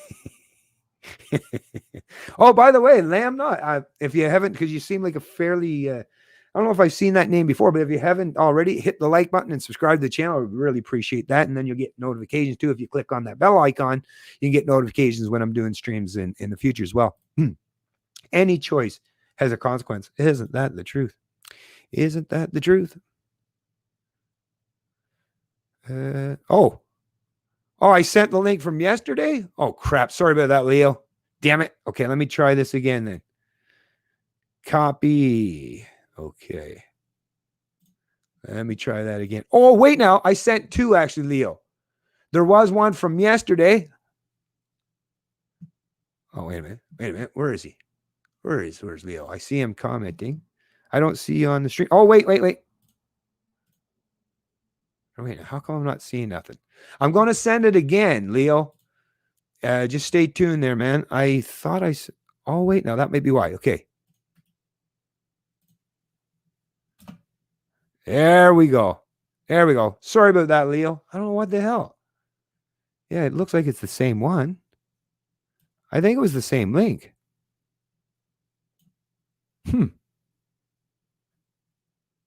Yeah, it looks like the one I already sent. Either way, regardless, it's sent again there now. So yeah. And usually I can hear. Is my sound on? Yeah, right here. Let me just see if I can play something. See if I hear some sound here. I might hear my echo just for a second. There now, so yeah. And usually I can hear. So okay, let me just. I think I heard Leo coming there now. There he is. What's going on, Leo, buddy? Hey, buddy, how's it going? Good. Oh, here, let me take this comment off the stream. Good, actually. I'm trying to get a lot of info out there today, and I'm sure you're probably doing the same. Like, actually, I might have to get back doing more streams because holy crap, I've let a lot of stuff slide and go by, and I kind of hate to go back and start covering stuff. That was why, like, for all the years I did my YouTube stream, even when it was low growth or medium growth, or even I always did the video things because I wanted to stay on top, so I always had that record. The problem is now with doing all these streams is well, the stream's good, but then if you don't break them down, are people actually getting the information. So I don't know if I got to get back into doing videos single-handedly, so that, or if I could get someone, maybe an intern. No, I'm just kidding. I can't even afford to pay myself, never mind someone else. But it'd be nice if I had someone like that would do the breaking down all those videos, because there's a lot of great information in them. It's just that, like I say, I understand why a lot of people, it's like, damn, I already watched Joe Rogan today and Leo. I can't watch another. No, you know, like, damn, I only got so many hours. Yeah. No, I hear you. I feel that pain. I get that a lot. That's one of the comments that comes up quite frequently with me. They, you know, look, I don't have an hour and a half in a day, and I'm just trying to figure out, well, how do I get a good conversation in with trying to show all sides of the story and do that in 10 minutes. And then people say, well, just break it down. Okay, well, I have everything I do. I put it together in an hour and a half. And for me to go back and break it all down, that takes the better part of a day. And I don't get paid for any of this, nor do you. And then, of course, we've said in the past, look, if you want me to do this full time and break it down and do that sort of thing, you know, then help me out, so I don't have to go to work and do that. I'd rather do this. I'd rather help people, but you know, it's hard. I get it. The environment. So it's kind of a catch-22. You know, It is. People will watch football all day long and get nothing from it but entertainment. It's just numbness. But yet, I don't have an hour and a half for you to inform me and tell me what's going on in life, because it took you a week of research to do that. So I don't know. It's a tough concept. I don't think people understand the amount of time it takes to make a 10-minute video, upload it to the net, you know, cut it and do all those things. It's a lot of time. Yeah. Oh, and there for a long time, I was basically doing one every goddamn day. It's like, and like you say, and then you always got to take into account, and I'm sure you're the same thing, I have to have a personal life. I have to try. Life, right? At least something, right? Yeah. But this is consuming.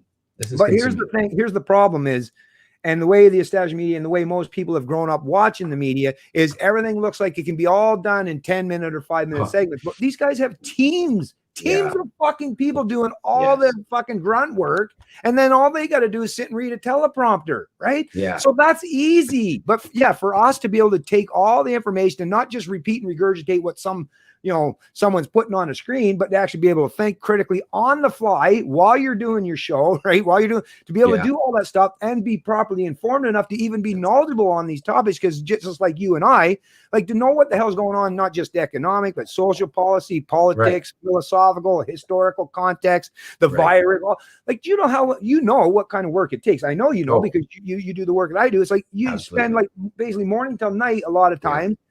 And then it's like, for what? And now I get it. I totally understand why people, especially the problem with is we're the ones that are they don't want our voices out there. So we are the ones, and even the people that are watching our shows, we're probably the ones that are all basically flat broke in comparison to most people in society, because we're the ones that are challenging it, right? But this is the thing. This is the part where it's not so much. I get it, folks. And just like, and I actually really respected when Stephen Molyneux used to say this stuff, and I think this is really important. Just like me, when I'm poor and I can't afford to support a content creator that I like and I watch and consume, what I do is like, okay, I don't have the money, but what I do have is the ability to share, and tell other people about it, to subscribe to the channel, to every time I see a video, to like the video, to comment, to do things so that I am at least being proactive. If I've got empty pockets, I at least have something that I can do to show that I support that person. Even just like when I get the odd comment here in the channel, like, I appreciate your dedication. Even just something like that some days is enough to get me over the hurdle, say, okay, I'm going to do it another day, right? So every little bit, that's what I think, every little bit. And people think that, and I get it, we're all like in this big fucking sea, this big giant haystack, and we're all just needles. But listen, that one needle, and you are just one needle, but if somebody sits on you, it's going to hurt them, right? It's going to prick. So you have an effect even as a lowly individual. So every little thing, like people say, well, what can I do? Just try it out. Just try it out. You'd be surprised, because all it takes is a small, rambunctious. I look at it this way. You're more than willing to do nothing, which is a choice. So why not make the choice to do something instead, right? Like you said, sharing or talking about, hey, I seen this video today. The guy was talking. What do you think? Starting those conversations is so important in society today. I recently, I was listening to Rachel Harder, right? CPC. Yeah, Oh, so okay. she's an MP, I think, in Saskatchewan.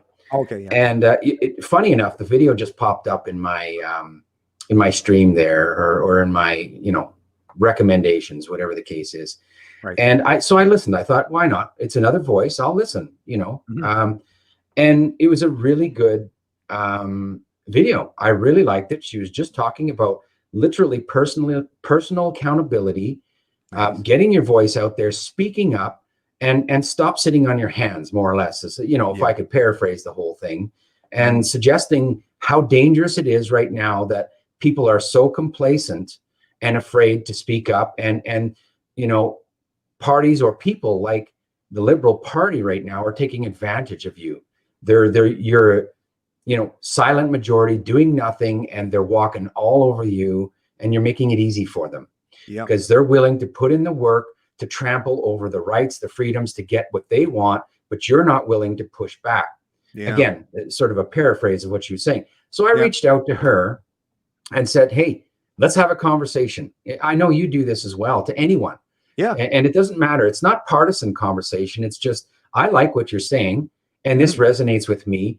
Yep. Let's talk about this. Let more people hear that it's okay to have these conversations. And that's what I was hoping for, to get, a different platform, a different audience of people to hear that you're not alone. And I think it's a great thing to have happen out there. What was her response? I got nothing. Crickets. Well, see, which is typical. Yeah. Well, there's the problem, because to be honest with you, I was even going to say, before you even went on with that, is the problem is she's functioning in a party that from the top down, it's even in the Conservative Party, it's constantly stifling. Like, well, I mean, the whole separation with Maxime Bernier and forming his own party, PBC. I mean, that alone just showed you, and the supporters, like the guy when he was running for leadership, almost half of the people that were supporters of Maxime Bernier were people that are identified as like classical conservatives, like the genuine conservatives. They were supposed to be conservatives. There was libertarians that supported him. There was all kinds of people. Even some classical liberals were supporting the guy. But that's the thing. The conservatives didn't want nothing to do other than what they consider their inner circle. And that's the problem with the conservatives. And they're going to continue to be losers for as far as I can see, until they get to the point where they realize that no, it's not about the party politics. It's about principles, and that those principles can be talked about, adhered to, and bantered around and debated by people that aren't just social conservatives. Like, come on. But I was actually thinking about this morning. It was interesting to me after hearing I call it the toilet speech, because that's the throne that I think of when I see that. But and what a waste of time for everyone to have that. We all know what the real reason behind that was, and you've covered it, so we won't get into the meat and potatoes of that. But I just thought it was really astonishing that they're placating to people who want to just live off of, they don't want to do it for themselves. They don't want to go out there and be a mover and shaker. And then they turn around and say to millionaires out there and say, well, we deserve part of your money. So I just thought to myself, wait a minute. And I want to ask, I'd love to have a conversation with one of these people, a socialist, that feels that I have the right to a part of your money and you should be paying for us. I want to ask them, first thing I want to say is, what time do you get up in the morning? What does your day look like? Yeah. And it's probably, look at my cheese-stained fingers from eating Cheetos and gaming last night. And I don't want to paint everybody with a brush, but do you know what it takes to do what these millionaires do? Yeah. They spend probably 19 hours of their day trying to figure out, how do I make the next deal? Where do I get my next profits from? What is the best thing for me? And then in turn, they turn around and support all the social systems that these people rely on, that these people feel they are entitled to have because it's there, because the government gives it to them. But what they don't realize is these millionaires are the ones that are actually supporting all these. Then they turn around and think about people like Trudeau. What a wonderful person. Well, people like Trudeau got their millions through other people's hard work, just like you want. So Papa did all the work. Trudeau gets everything through Papa's taxation foundation, right? It's a shelter.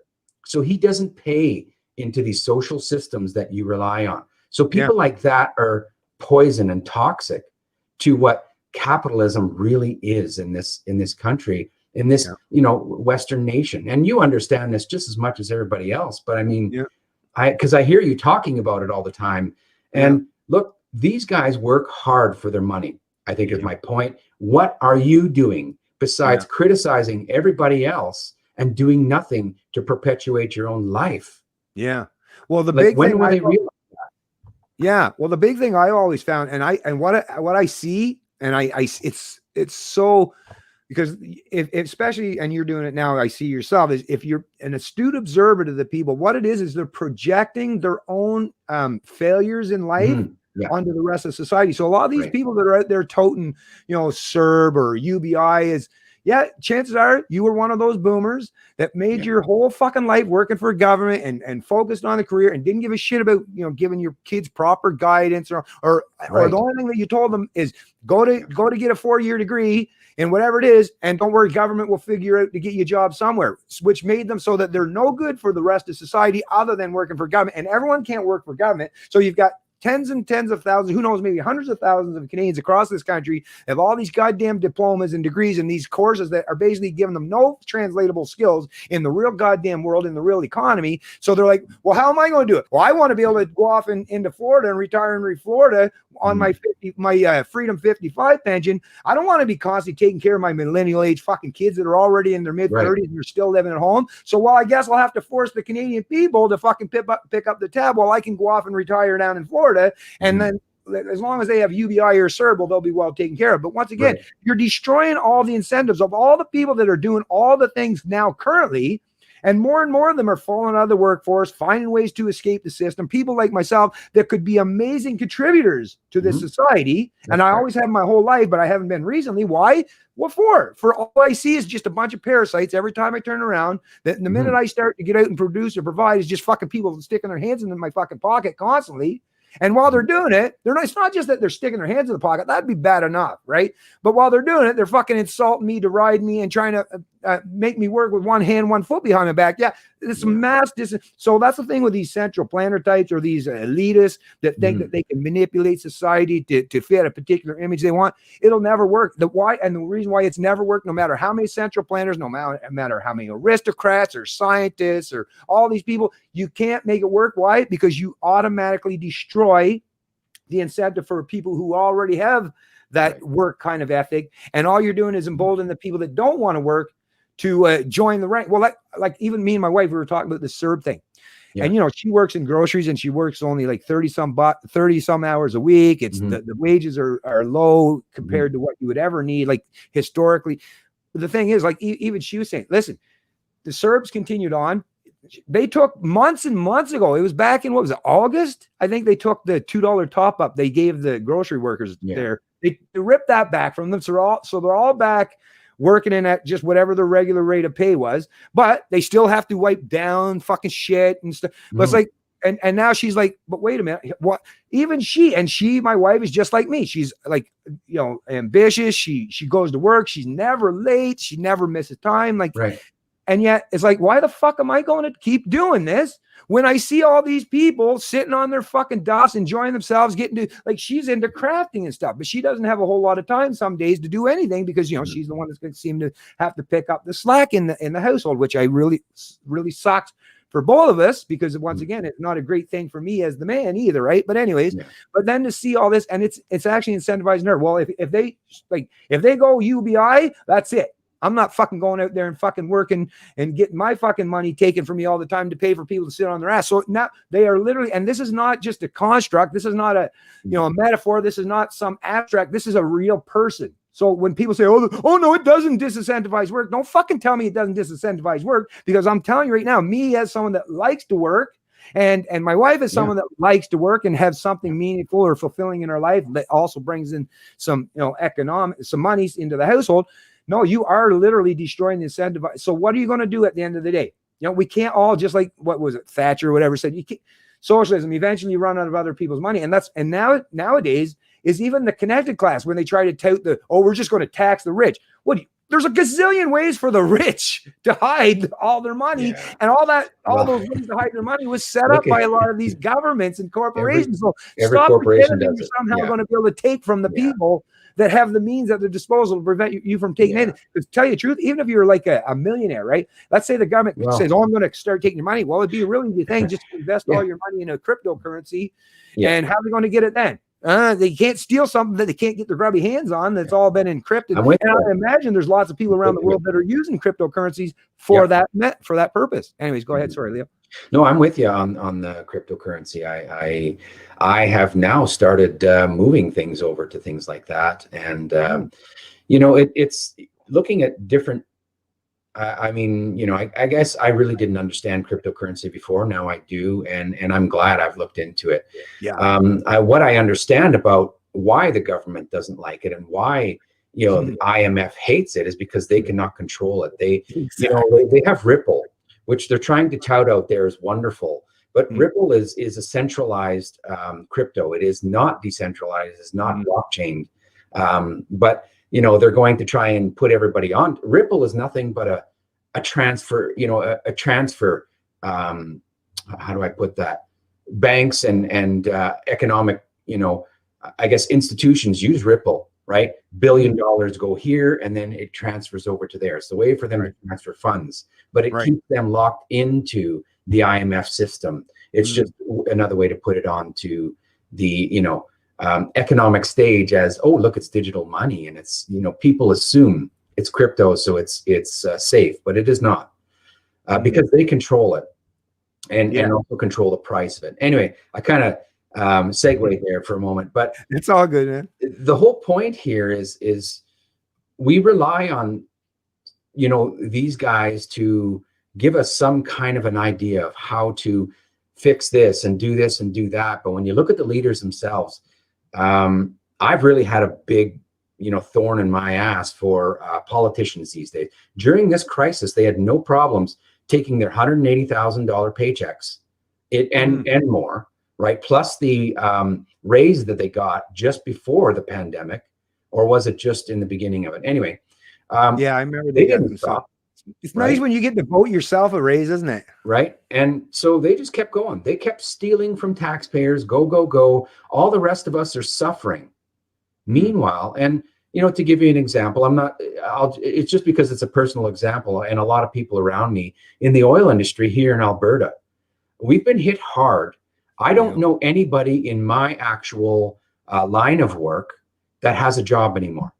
Right. Look, I'm not sitting here waiting for the government to give me work. I've gone out now. I'm doing carpentry work and I'm doing all kinds of different things to make life for myself. I will get my own money. I will use these things to perpetuate my life, which that's why I hate everybody looking for that handout. Like you were saying before, everybody's, look, go out there and do stuff. Be proud of what you are. Contribute. Make society greater instead of, being a sponge. But these guys out there, like the Trudeaus, the Morneaus, all these people have no idea what it's like to be in our position. Yet we look to them to be our leaders. Aaron O'Toole, I'm sorry, buddy, what do you know? Maxime Bernier, I'm going to even say, I like what he says, but my friend, you are a rich millionaire. You don't know what it's like to be me. You haven't lost your job. You have a gold-plated pension. You don't know what it's like. I understand. I appreciate some of the things he says, but we need people in those positions that look for the people, look to help the people, and want to be a part of us instead of above us ruling, saying this is what I think is best for you.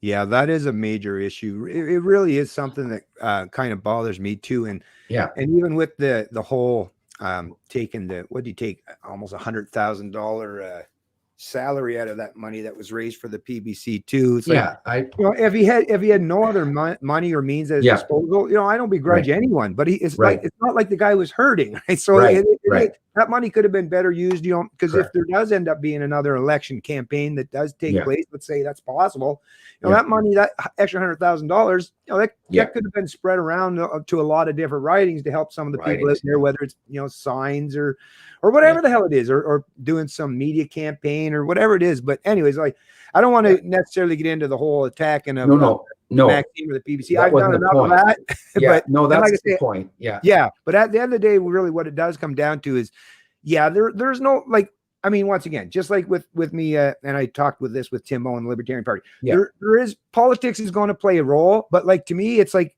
and I've been saying for this for a long time is, and of course, I'll try any opportunity. Of course, I'll never leave any card off the table. If there's an opportunity to try to bring about more freedom, I'm going to take a chance. I'm going to dip my toes in the water.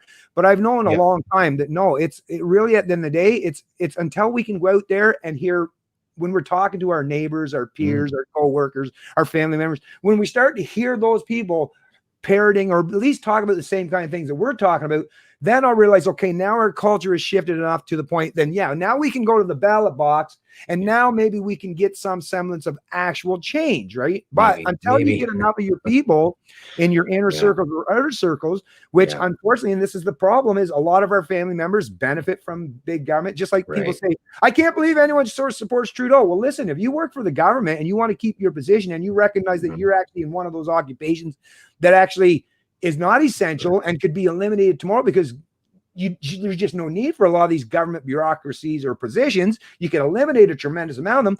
Listen, those people are going to lobby for and they're going to support Trudeau or anyone that's willing to get on that political stage and say, I'm going to promise you to keep your job, like, especially in the education system, right?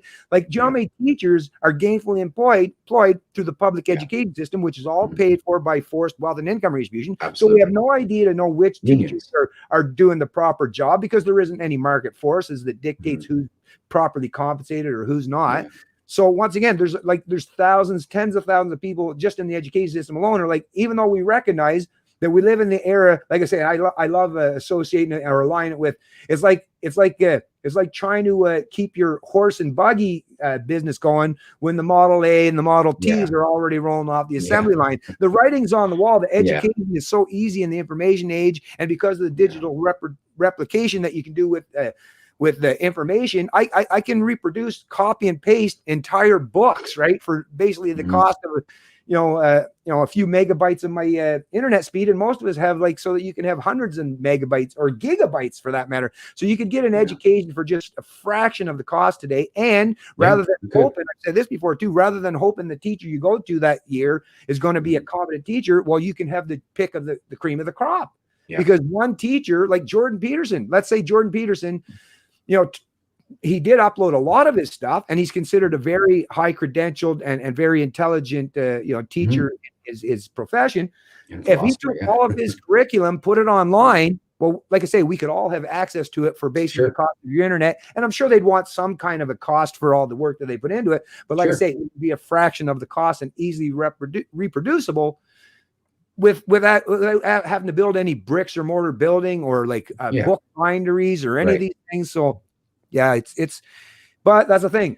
Government is slow to change because it's never in a government bureaucracy's best interest to eliminate their positions. They're like, look, here's my thoughts on that. And this is what people do. I completely am behind you with that. We could do this virtually. This is one thing that it has exposed. And I've always said this, even in my industry, we could be working from home.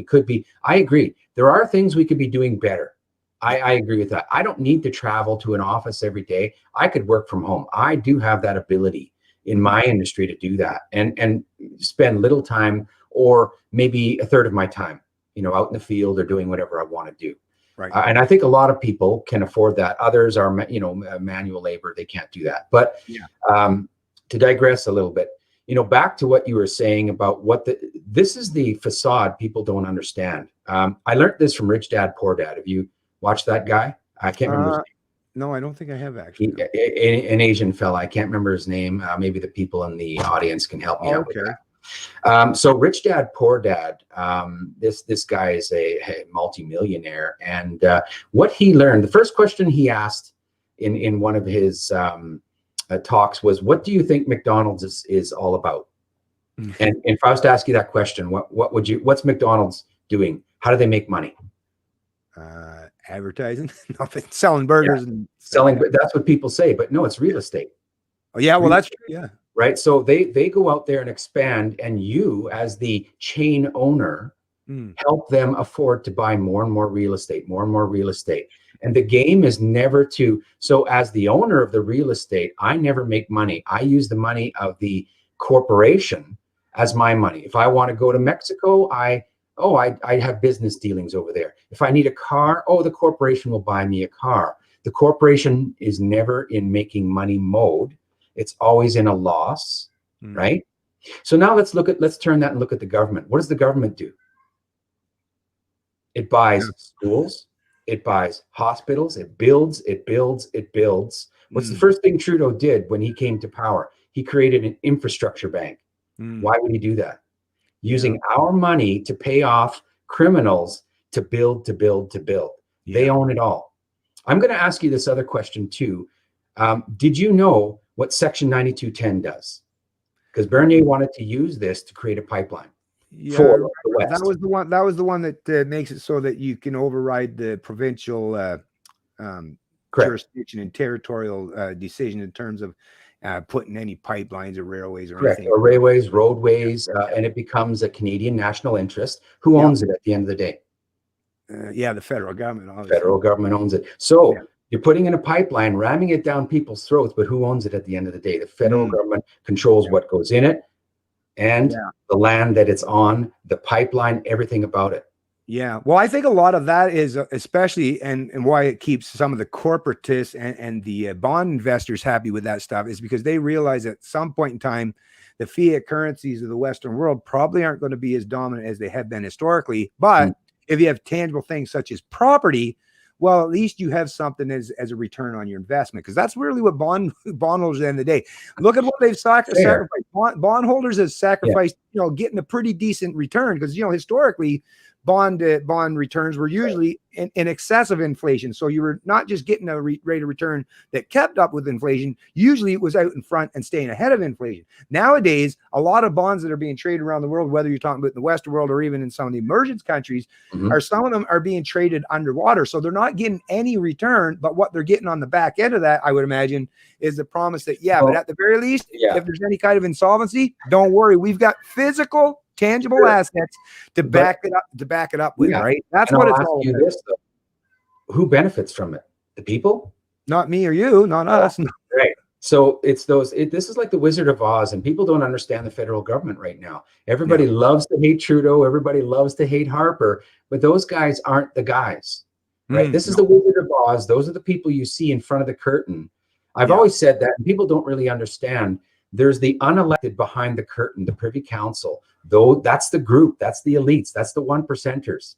Yeah. You go and look at who's on that Privy Council. Harper is as well. Yeah. Kretsching is as well. But they all get along behind that curtain, and they're the ones that benefit from the resources, from everything else, because they're finding ways through their foundations to siphon the money from the people to their own pockets in their foundations. Yeah, actually, I'm glad you brought that up, because this is a point of contention I have with so many people, and here we're going to try to clarify it rather than allow it to remain a point of contention. Because people, when they hear me talk, I always point out specifically, because I've had this battle, and it's usually people on the left, the ones that are like anti-corporation, and I'm with you, just like even what we were saying now.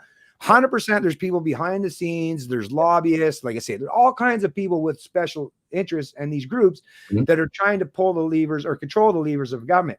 But just like you acknowledged, here's the part though, and I want people to understand all aspects of it. So don't forget about what Leo just said. That's an important piece of the puzzle. But at the end of the day, it's people's belief in Trudeau having that authority. That is ultimately at the end of the day, because all these lobbyists or all these corporate execs or these special interests of the media and all these people, they can do all the shit they want, and they definitely want to try to do it. But if Canadian people were intelligent and thinking critically about even what government is, what it represents, what it means, you would understand, well, wait a minute, no matter how many people go to this person and ask them to do this, he has no authority to give them what they're asking for. That's the beautiful thing. Why I always say is, if we could get I would like to eliminate government entirely, but if we could at the very least get government as far removed from economics, because that's at the end of the day, yes, the free market, those very same bad actors will try to do the exact same thing they want to do, because they obviously have ill intentions.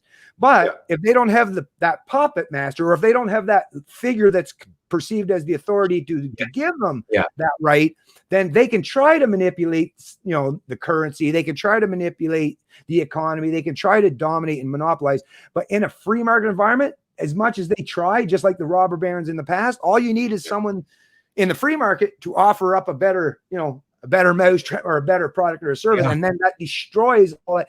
The only thing that allows these kind of monopolies or these corporations or these special interests to do what they do is because, just like now, well, back in the old days, it was the king. So there would have been special interests that wanted to get the king to say, I decree that this person can now take over this much land, right? But it required the king's approval. That's what I always try to hammer into people. Yes, the corporations are bad. Yes, there are banksters that are fucking things up. But at the end of the day, it's government that gives them that authority to do all that, because they're the ones that write the legislation and protect them from liabilities or losses, right? Right now, and you're bang on. Two problems, and a lot of the well, actually, the biggest problem with that is people's beliefs. I agree with you 110%. Yeah. Let's look at what's happening today. We have you know, and I don't want to have the whole debate because that's a whole different thing. You know, the mask thing. I'll just leave that alone. Yeah. But the idea of the mask, right? That's placating and saying, because as of lately, I've been trying to help people understand what's going on with the whole supply chain issue. There are companies out there vying to be a part of the new world order supply chain, right? They want to be that. Amazon, how many warehouses are popping up all over the places now, creating jobs for you at $15 an hour. Ooh, come work for me for $15 an hour. We're wonderful, right? So that's what's starting to happen too. But let's look at things like Walmart, and I just learned now the other day, Starbucks has done it, Loblaws. You must wear the mask in our stores.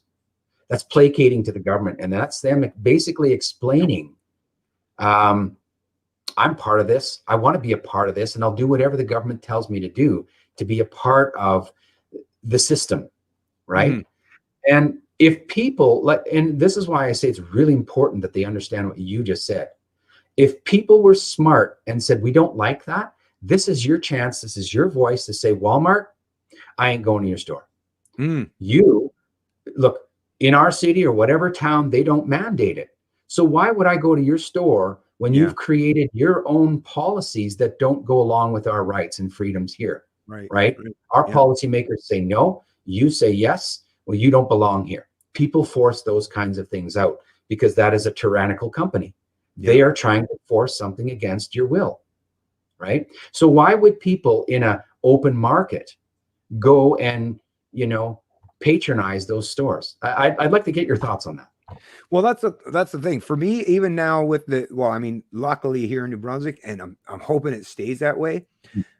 The wife, and she's seen an actually increase, and actually Empire, which is the owner of Sobeys, they've actually reported they had the best quarter that they've had in the history of their company. And I can't help but think that, well, they've set a policy where they're not mandating customers to wear a mask, whereas you know, Walmart, Loblaws, super centers, they've all mandated. So I would imagine a lot of people now some people still wear masks. She says people still come into the store with masks, but at least if you know you have that option, that's probably why, you know, that company is seeing a higher increase in their sales in comparison to contrast to the rest of them, is because they're at least leaving that leeway of freedom. But yeah, for me, there's been a couple times where, it would be just so much easier if I just went to Walmart because I know they got exactly what. But you know what?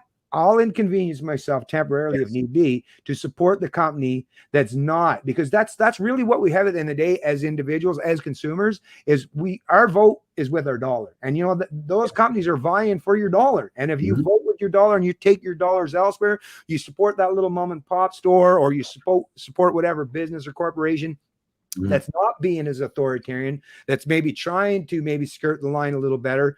You might not find any perfection, because a lot of companies these days are kind of beholden to whatever government mandates try to impose them.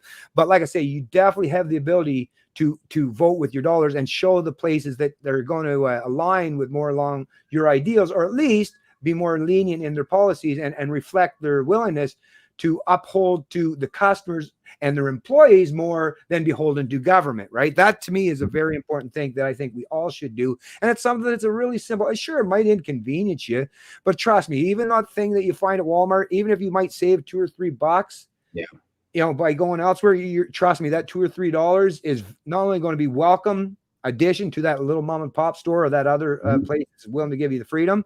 It's sending a big clear message to Ottawa when those tax receipts and stuff start coming in too, or it's like, oh damn, actually this isn't going to work out for anybody. It's not working out for the corporations that are losing money hand over fist, and even government that's going to lose out on some of that tax revenue because there's less and less people that are buying from these places and finding other ways. I mean, think about it.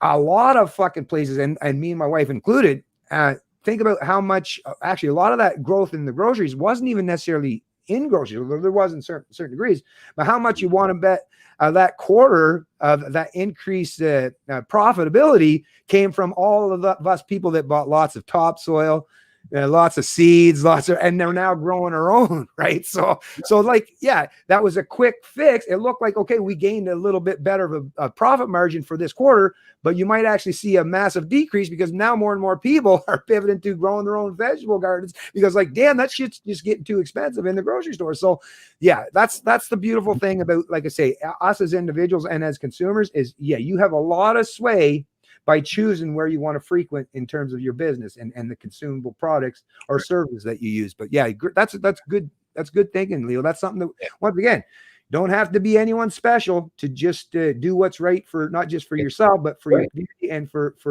freedom in general. Right. Actually, now that you brought up the whole food growing thing and stuff like that, it's a really good topic. And I like to talk about that because again, we'll go back to the toilet speech and you look at the direction that these guys are trying to take people. And I go back to the old adage of, if you want people to thrive and prosper, you teach the village to fish. You don't keep supplying the fish to the village, right? Yeah. And this is basically what the toilet speech said to me, that we are going to figure out how to keep getting the fish to you.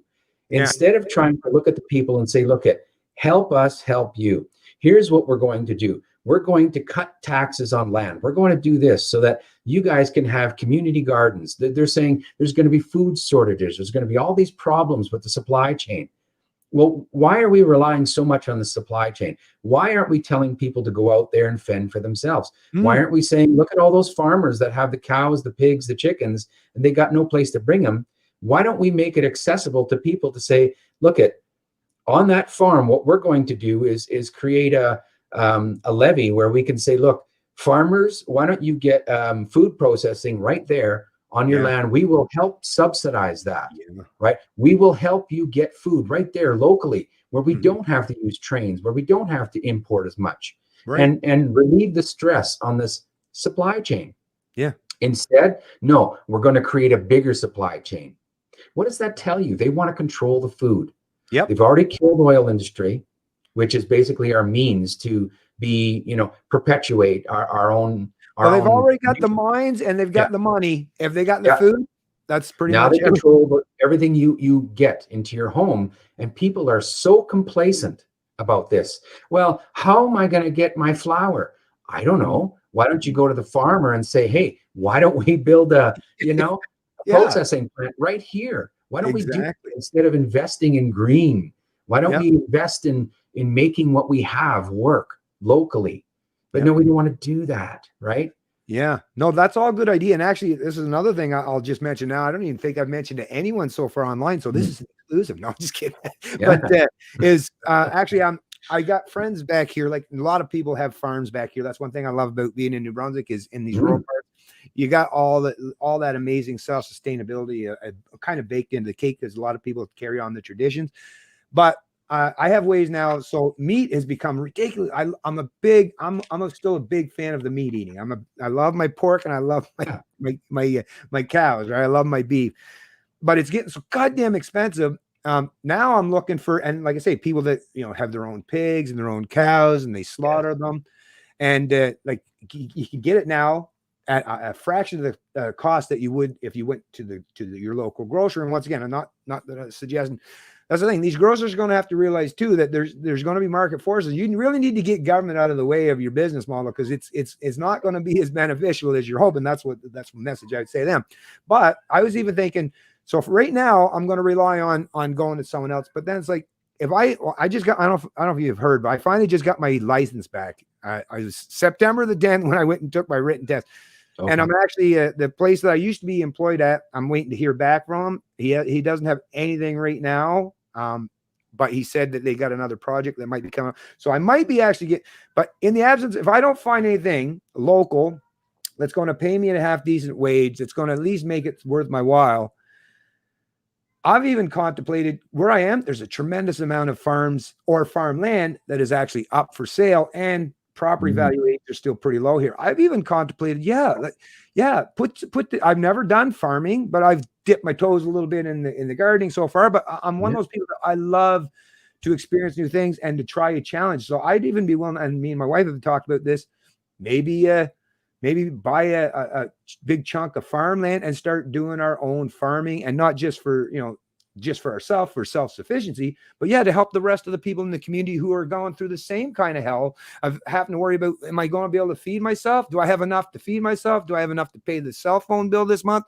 And that's really what we have to do at the end of the day, is put our feet and our minds to the grindstone and figure out ways to, like I say, function outside the system as best we can and offer up alternative solutions. It's not going to be easy because, big government's going to be constantly all the time trying to intervene or interject and find some ways to knock you down. But like I say, humans are innovative and creative and entrepreneurial enough, and especially in Canada, we can do this, and we just put our minds to it. And all it takes is a few odd individuals here or there. Like I'm one person, one family. We'd be one family in one community. But you know what you can do with one farm in one community, you can provide a lot of resources for a tremendous amount of people, not just in your local community, but in other communities around you. So and that's the thing, in the age of instant shipping, where we can do all this stuff, even people that are on the other side of the country. So Alberta or Saskatchewan, all kinds of places, not just meat, but like you say, grains and all these things.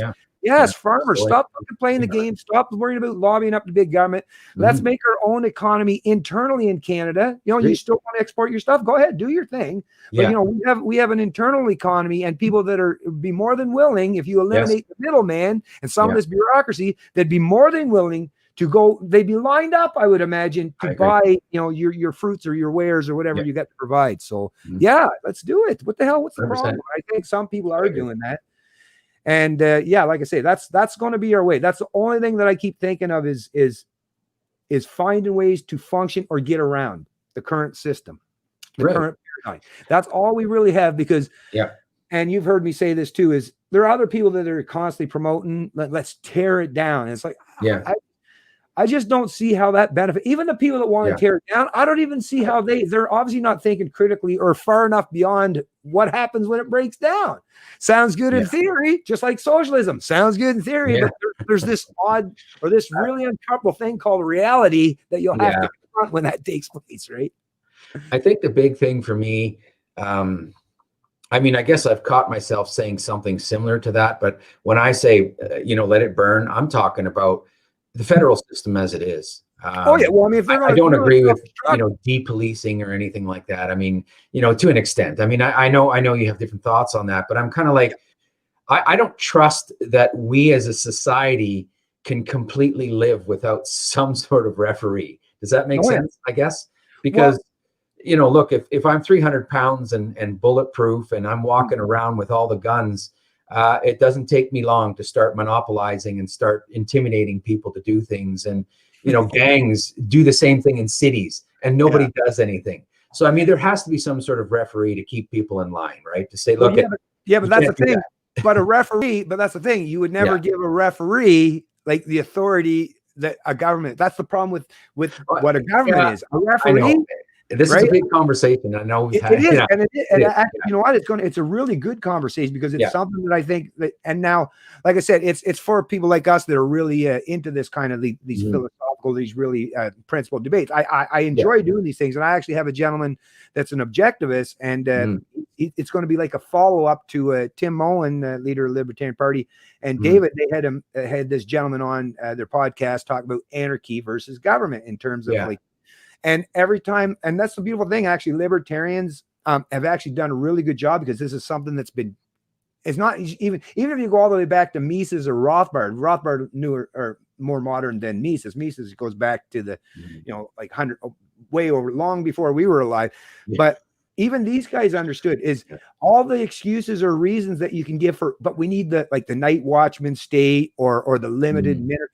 The problem is the minute you give anybody this authority to that you give them the authority to do things that you or I are not allowed to, then you've now set it up so that person is going to become that tyrant that you were worried about. Because a common thief, if you think about even that, like that potential external threat of the thief or that group or that gang of thieves, in a free market environment, absent government, that threat is still always going to be there and it's going to be omnipresent. The problem is, though, with government, they restrain your ability or your neighbors or anyone else, their ability to choose to retaliate in their own ways because they see the threat themselves. Whereas government or someone on the premier or someone is trying to be the general, and they're not even on the ground to see how the actual events unfolding or where the battle lines have been drawn. It's like going to be really hard to find the referee that's not even in the ring. That's the problem, is the referee is usually not even in the ring. I understand what you're saying there. I mean, you look at today, you're seeing it all over the place. Well, I'm just following orders. I'm just doing my job. Like there's no critical thought behind it.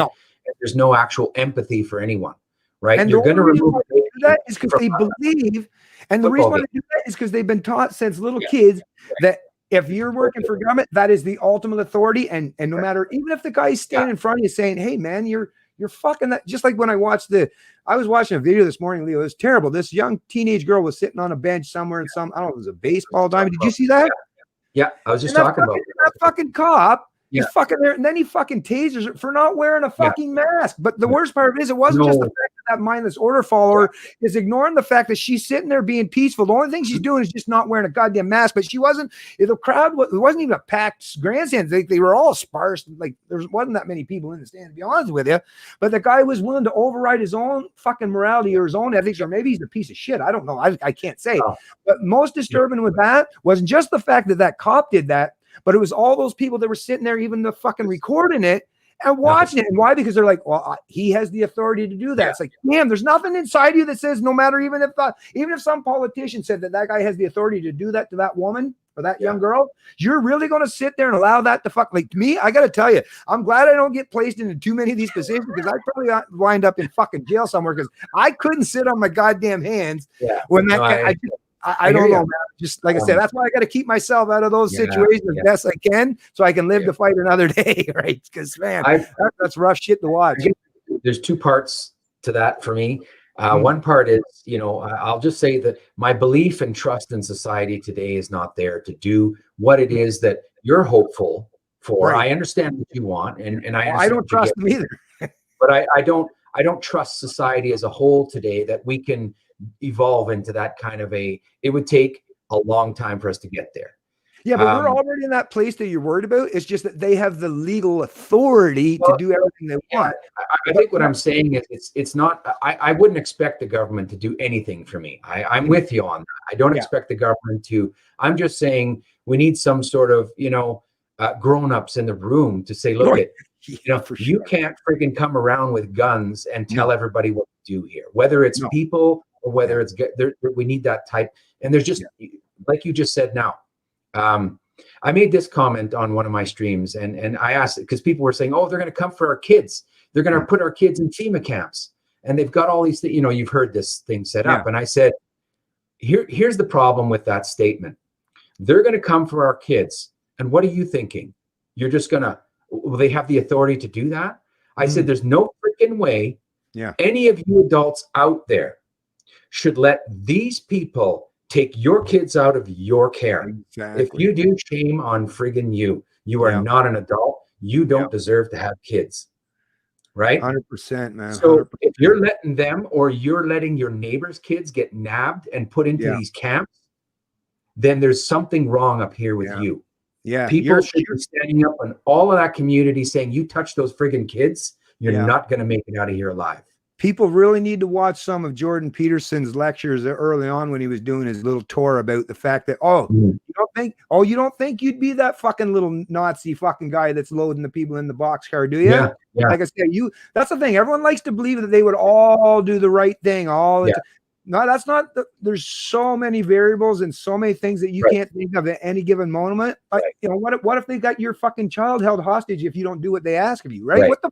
you're going to do what the fuck you're going to do. And really, and actually this perfectly plays into kind of what my pushback is to the minarchists or people that believe you need the night watchman state. Yeah. Not that I'm against that, but what again is the only threat that these authoritarians have that they respect is someone's ability, like my ability to be able to stand in full fucking defiance without someone, like I say, tying my hand, foot by. The only thing I have at the end of the day to defend myself against any kind of threat is my ability and willingness to do so. Nobody, no government, no police, nobody's going to protect me in the moment. Right.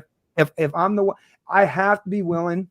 I have to be brave and I have to be bold enough. And it's an uncomfortable thing for most people to think of, because like most people just want to go through life and live a peaceful existence. But here's the thing, Leo, I don't rely on that benevolent society that we're looking for. That's the thing about we libertarians, and because I understand straight to the core that actually, no, not all people are good. Not all people are bad. Matter of fact, we're all susceptible to being good or bad, depending on a tremendous amount of variables. But what it is the only thing, like I say, is for me to at least have the ability and for no one else to be able to prevent me from defending myself.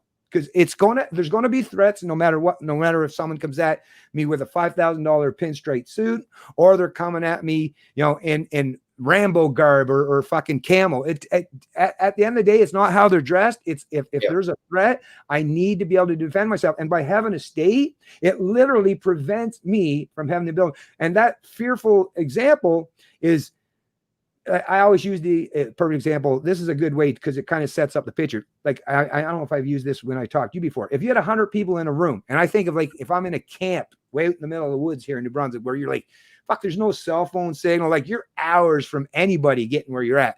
But if you had a big camp that could fit 100 people and everybody in there, it was, when you walked in the camp door, it said, it's legal to conceal carry, open carry, whatever the hell you want. It's legal to be armed. That place is going to be one hell of a fucking peaceful. As much as you would think, oh shit, this is a place everybody's allowed a gun. Tell you the truth, that's probably the safest place. Why? Because everyone in there, all 100 fucking people in there, realize that person could be just. I might be able to pull my gun out, but there's 99 other people can pull theirs out too. It's like, fuck. So it's not that I'm benevolent. Even if I was a thief, that's the place. Like, okay, I'm not going to try to steal from dude's wallet here because, man, there's way too much of a threat. Whereas if all 99 people are like, you walk in that door, and it's like, the only person that's allowed to own a gun is the owner of the camp.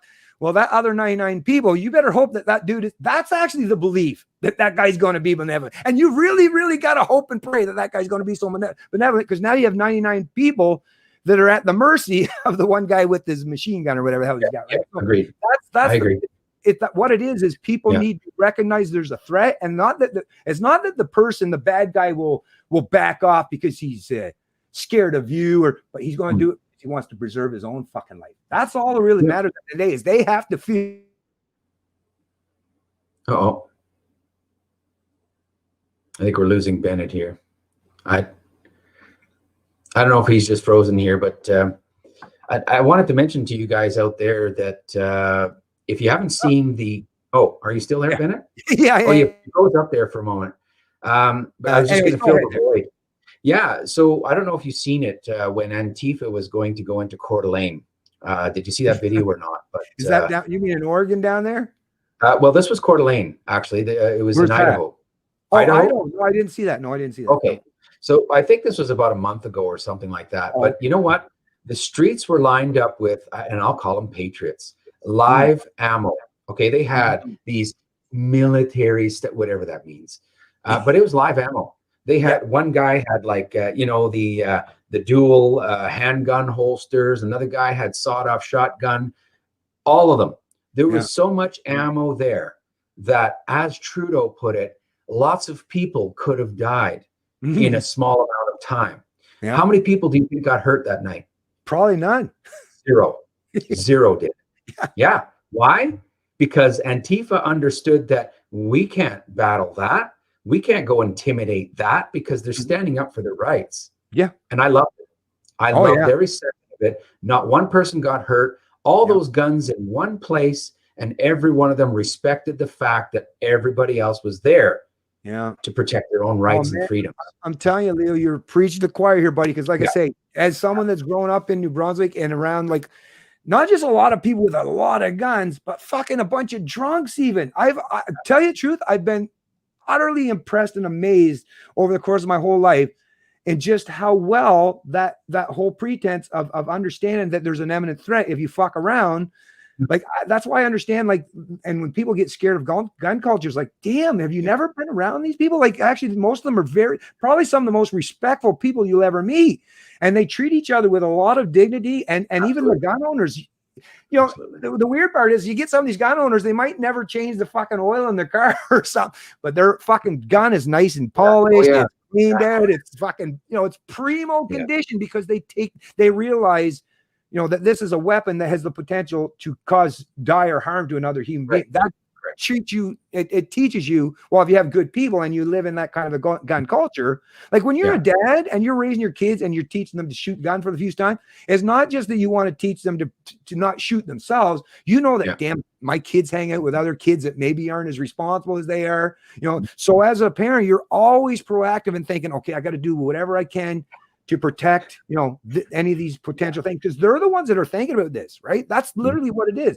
But it's people that are far removed from gun culture. They have no idea how that. And when I lived in Toronto, a lot of guns in Toronto too, but fucking weird, like people that just, you know, the gang bangers or whatever that would live just the next street over, fuck, they'd have them hanging out their fucking back. It's like, dude, you could probably fucking shoot yourself in your ass if you're not like, so they're not near the kind of, but what it is that they're not raised in the proper kind of the culture where you respect what you're now the other thing that I will add to this too, though, and I think is a flip side of it, is having a decent sense of morality. Now, I will say most of the people that I'm talking about in particular in New Brunswick also come from a Christian or a religious background or family too. So they have a tremendous amount of respect for people's lives and stuff too. So that definitely plays into it. But I think even if you strip that out of it, just the utilitarian aspect of the fact that someone else can potentially be a threat to you, it kind of does cause us to be more respectful of each other, even if we're under our breath, like, oh, fuck, I hate this fucking guy. But if you recognize that if you pull your gun on dude, he can do it to you,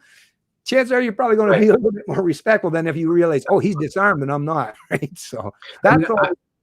I like to say the people that I know own guns, including myself, like you said, have a lot more respect and understanding for, you know, look, if I wanted to tomorrow, I could go crazy and do something stupid, but I know I wouldn't do that because I'm in sound mind and I respect other people's lives. I have no business doing that. That's none of my business to do any of that. But then in the same token, when I hear someone say, well, you gun owners are stupid, or whatever the case is, whatever silly argument that they'll come up with, and I hate to demean it, but I also say this, then in the same token, there are way more cars out there on the road, and you people are just as, well, I don't want to say just as, you people are more, you know, I guess you're not trusted. I can't trust you, right? You're looking on your phone, you're lighting a cigarette, you're talking with your kids, you're, you know, hitting one of your pets out of the way. This is a more dangerous society, and things happens on a daily basis. But you're worried about all these guns are out there. All these guns are there. How many people have done any harm? But then you look at the amount of car accidents that happen with the same kind, even a truck driver, you would know this. With that kind of potential of killing a lot of people, you could swerve into, you know, oncoming traffic and get about, you know, 8 or 10 cars with families in it, and a lot of people could die. But they trust you to be paying attention, to be respectful of other people, follow the rules, and do exactly what you need to do to keep everybody safe. Why don't you trust us with the same kind of potential as a gun? Exactly. Like, what is that? How does that even work in their minds? That's the thing, and that's where you know that they're the bullshit, the rhetoric they espouse. That's how you know that it just doesn't line up with reality. Because no, it's not. What it is it's much easier to control people who are helpless and defenseless. That's really what it comes down to the day. People who want to impose their ideas, their mandates, or edicts onto people, they want you to be disarmed. That's really what it is. I mean, it's just, it doesn't get any simpler than that. They are not worried. It's not like Trudeau gives a shit about the people who are being fucking killed. If he gave a shit about the people who are being killed, they find Toronto for a minute. Reduce the amount of gang violence that's taking place in fucking places like Toronto, because that's really where most of the deaths are happening. And not even just in Toronto, in certain areas of these cities. And so we all know where I mean, every human being that lives in the GTA knows where the trouble spots are. They know where the kind of people who are the troubled individuals or groups or gangs. But yet Trudeau can come on the airways, espouse this kind of bullshit, and for some goddamn reason, a substantial portion of the population falls for that rhetoric. And I can't help but think that is only because the people that are close enough to these, whether they're young people or they're middle-aged people, there's been so many people in your life that have not challenged you to think critically about this issue at all. They're basically all sitting around in an echo chamber saying, oh yeah, guns are bad. But they obviously haven't had anyone in their life, not one person apparently, that said, well, listen, think about it from the perspective like me and you just said now. Because if they did, they'd be like, yeah, actually, that's true. That doesn't make a whole lot of sense. But obviously, nobody is doing that for these people. And I feel bad for people that are so ill-informed that they think that it's going to benefit society by disarming a bunch of people who have never caused harm to nobody. And then they'll get this, what are they going to think? Like, let's say the media comes out and says, oh, well, the gun buyback program, we got 10,000 guns out of the hands of law-abiding Canadians. Okay, so what's that? Are you going to give the people of Toronto? Oh, I can go outside now at night. Now I feel so much safer. Well, I wouldn't if I were you. Yeah, the fuckers that's going to shoot you didn't go and register their gun in the first place, right? Yeah, or rob you, right? So they don't. But anyways, I just want to say one more thing there, Leo, before we get too far into this, because this was kind of along the same lines. And I don't know if you heard about this. I just got this on when I was getting ready to go live from Yahoo News. Actually, let me bring it up here. Oh, another shooting, was it, or is that the one? No, actually, I'm going totally. It's just I just sorry, and we can go back to what we're talking about. I just wanted to make sure I covered this before I finish the stream. This I found. I was like, oh, so that's what they're doing. Damn it. Anyways, can you see that there? Let me just make sure. Yeah. Right. So this is out of Yahoo News. New CRB benefit gets 25% boost, bringing payments to same level as CERB. So UBI, and this is Jesse Baines, Yahoo Finance Canada, September 24th, 2020. So here's what I've been concerned about is this trying to usher in some form of socialism. And it seems like UBI, and because they have this MMT, modern monetary theory, where they think government can just print and stimulate the economy forever and ever. They've taken John Maynard Keynes' idea and put it on steroids, basically. But the fact that they've now, see, this is the thing. I thought, oh, so they're reducing CERB. Then they were trying to do something with EI. But based on what this is saying, is the federal government kicked off a new parliamentary session by boosting the Canada Recovery Benefit, CRB, to the same level as the CERB, which is winding down as a transition to employment insurance. The Canada Recovery Benefit will help Canadians who stopped working due to COVID-19, but who do not qualify. Anyways, so it was 75% was the CEB, the wage subsidy. Now they've bumped it up to 100%. So it's basically just CERB. They've just rebranded it, given a different acronym, right? Drop one of the letters from the acronym. Anyways, I'll just shut this off. But I just wanted to bring that up. It's like, and then I think the next thing, and that's why I'm fearful if the Trudeau Liberals stay in power. I truly firmly believe that they're going to try to keep this going, because this started out only supposed to be a temporary measure. Remember, for 4 months. 4 months is this CERB was just supposed to be a temporary stopgap measure, and it cost hundreds of billions of dollars to implement. But they've extended it once, they extended it again, and now they're extending it, but just putting it in a different program. It's still the same thing where you're subsidized basically to the tune of 100%, right? Once again, and this kind of, once you've destroyed this kind of economic incentive, I think this is the time where you do get a much more severe breakdown in society, because it can only be a temporary stopgap measure. Like I say, even bond investors, I think most people won't fall for the MMT theory, and they think that because they've been able to prolong Keynesian economics up until this point, they think that they'll be able to keep this going on indefinitely. But obviously, these aren't people that are paying attention to online cryptocurrencies, because if enough people say, that's it, I'm done with this, we can completely like I say, employers and employees can completely function outside the system with blockchain technology. Absolutely. And then what's the government going to do then? You have to have someone to produce the wealth for the government to redistribute. And even right now, when they're trying to do it arbitrarily, somebody has to pay or pick up the tab at some point in time. And this kind of inflation, what it is, they think they're going to be able to keep like this inflation going. But if enough people that are wise enough, and like I say, these institutional investors realize that, okay, that the system is so rigged that it's never going back to anything even remotely resembling normal. Even they will eventually transfer away from this system because they'll recognize that the imminent collapse is going to happen. So I don't know. Keep this going. It's going to be a rough one there for the foreseeable future, I would think, in terms of economics. If people understand that, Bennett, what's happening, and I agree with you 110%. Like basically, first off, I think they're just trying to buy people. The whole toilet speech again.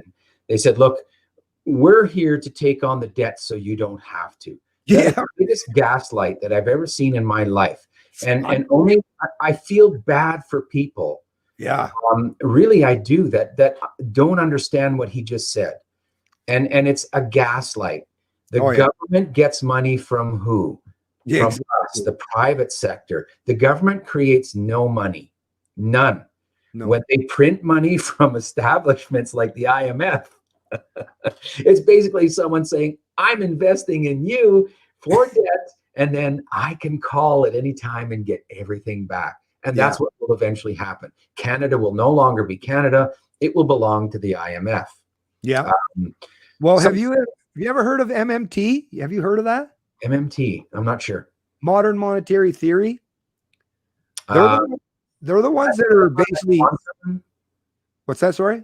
Quantum. Go ahead. Quantum economics. I thought that was maybe part of that. No. Yeah. No. Basically, what it is. Well, it is their way, and they're using it. And I've listened attentively to them. Like I say, they've taken John Maynard Keynes, the Keynesian economic model, and ramped up and put it on to the point where they don't think. At least John Maynard Keynes said, okay, government will stimulate, when the economy's down and the animal spirits have all been diminished because of war or whatever, and then we'll do that as a temporary stopgap measure, and then we kind of claw it back on the back end in terms of higher taxation due to increased productivity, right? So it's like, I'll invest in you now, and I'll get that investment back. So of course, people thought, well, that's kind of makes sense. But the only way that makes sense is that at some point in time, there has to be that economic prosperity, the real economic prosperity, to claw back to pay for it. Well, these modern monetary theorists, they're saying, no, we don't have to worry about that.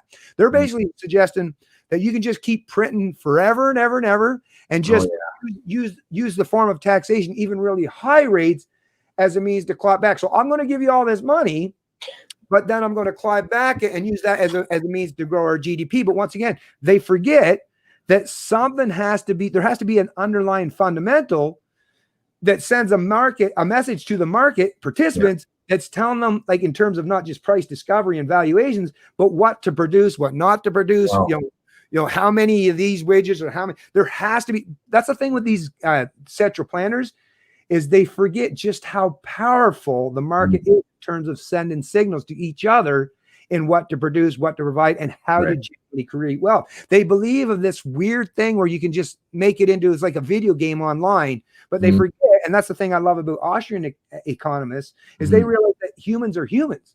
We don't function as like a computer model, like when they're doing with COVID or these climate change, where you just type all this stuff into a computer and that model spits out some result, and that's how it's going to be. They forget that actually, no, you got 7 billion individuals with free will that will fuck up all your central planning models entirely, because we're not a bunch of NPCs. Yeah, that's right. The problem why, and like I say, people like Mises and well, not so much Rothbard.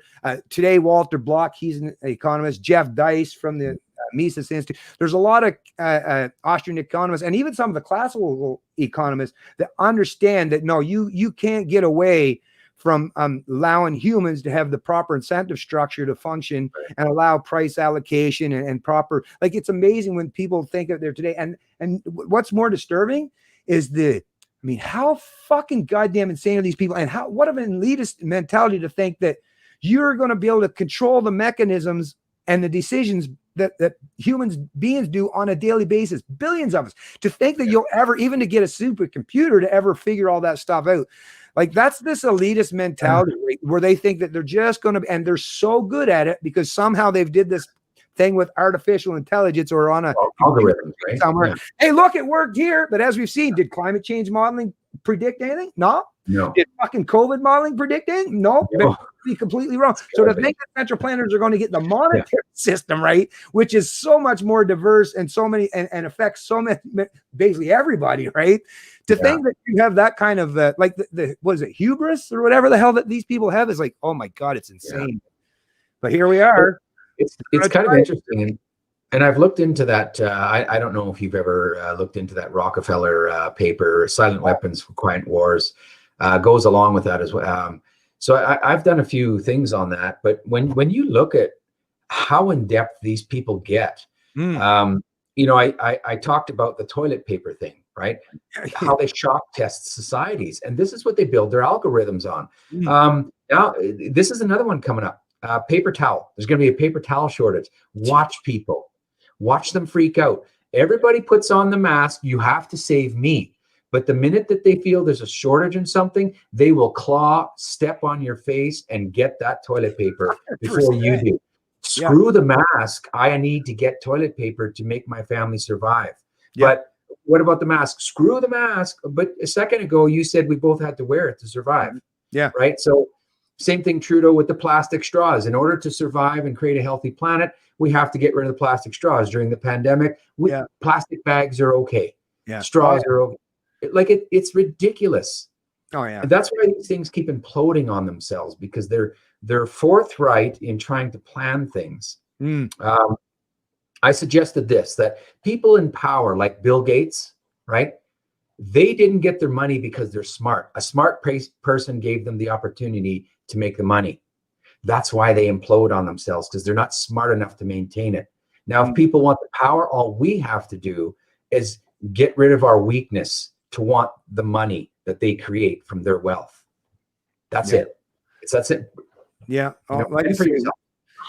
But with this, what they're looking at doing with this, the CERB, I fully expect, and they've got a lot of people lobbying them, and the Trudeau Liberals definitely want to get that seat of power, and they're more than willing, apparently, to make all these promises and set up all these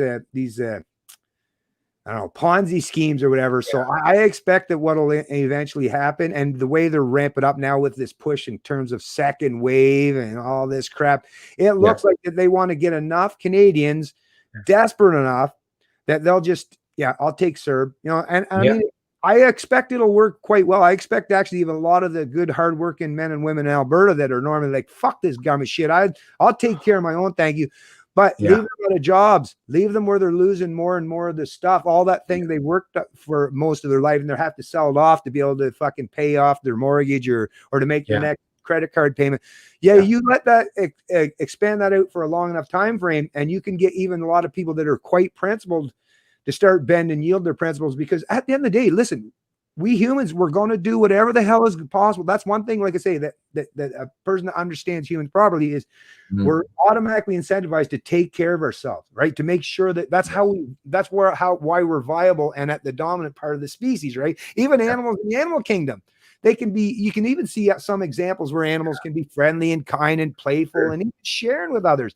But if it gets to the point, whether you're an animal, like whether you're a human, a lion, or a rabbit, if there's only one carrot, one piece of meat, or one hamburger, you find out real fucking quick that benevolence goes out the window. It's completely gone, because you have to find a way to survive yourself. You know, the only exception that might be is if it's someone that carries your bloodline. A parent might do it, might sacrifice themselves. If there's only two people left, or if there's only one burger and it's me and my son, I might make that mental calculation. Well, my son has a longer life to live. So, and he'll be able to carry on my line anyway. So it's like, okay, I might be able to make that calculation.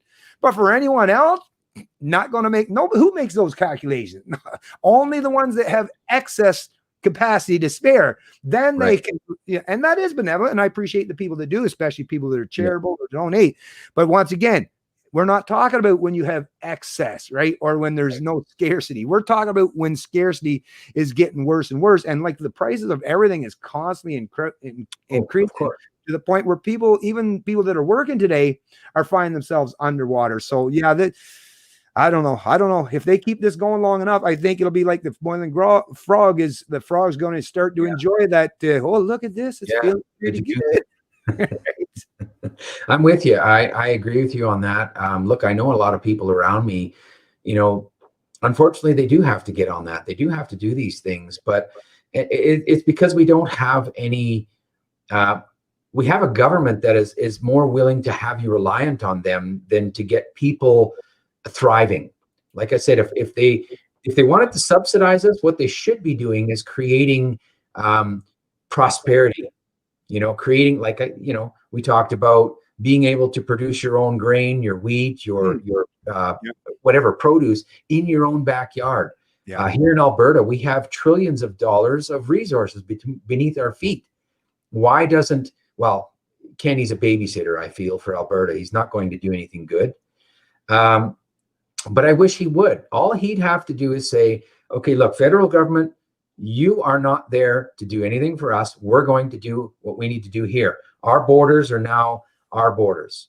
We're the Republic of Alberta. We're going to start creating refineries. We're going to start doing everything. We're going to sell everything that we can. We're going to perpetuate for our people. Grain will now be a 100th of the price that it is today, because we're all paying our citizens $200 a month until we start becoming prosperous again. Yeah.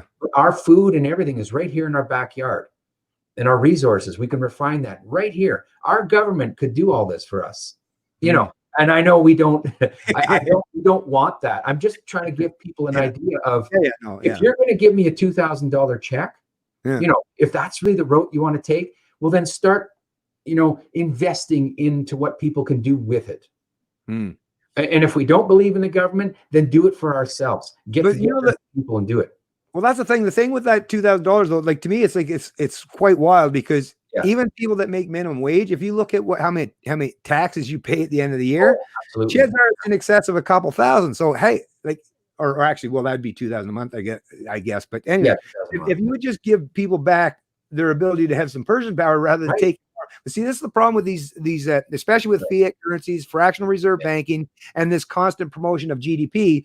This current Ponzi scheme, well, as with every Ponzi or pyramid scheme, it has to have the constant growth, right? And the big thing, and why they're spending trillions of dollars, borrowing, printing, and squandering trillions of dollars all over the world to keep GDP growth, even if it's only at 0%, 1%, 2%. They have a 2% target. But what it is they've got people psychologically in consumption mode. The minute you go into anything that's remotely resembling protraction or a recession, then people get to the mindset of, oh, I got to save. And once people go into saving mode, then once again, the scheme is done. And then people realize, oh, just like the Japanese are like, oh, wait a minute. If I save my money, and those corporations realize that I can't fucking afford it, or I'm not going to pay the price they're paying. Well, now deflation starts to take place, where now that thing that you bought for $2, they might have to sell it for $1.75. And once that starts, then the corporate world, like I say, the entire Ponzi scheme, all the dominoes just start fucking tumbling. But you know what?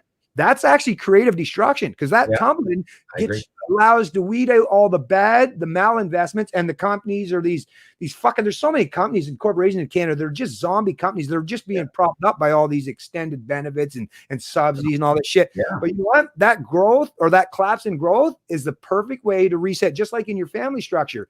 You know what? If you had a fucking barn that was falling down the backyard and you just kept putting one new 2x4 on once in a while, well, you could show, look, I'm going every week buying a new 2x4.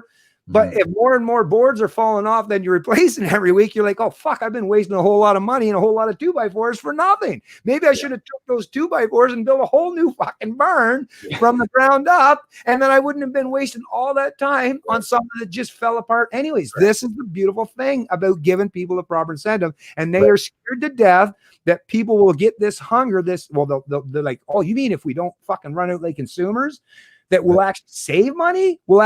Prices will drop and we'll actually have more purchasing power? They'd be like, okay, well, now I see, okay, but that's the thing. Then you've ruined the whole GDP bubble that they keep trying to inflate, right? There's where the Ponzi scheme actually, and that's why, and they're having a hard time now. Think of the money they're having to print just to even get, like, what are they getting? 0.1%? Like, so they realize that They realize that the game, like that's why they're like with the CERB. It's like, well, at least if we just throw, well, there's even the helicopter money, which is basically what CERB is. Like, here, let's just it is.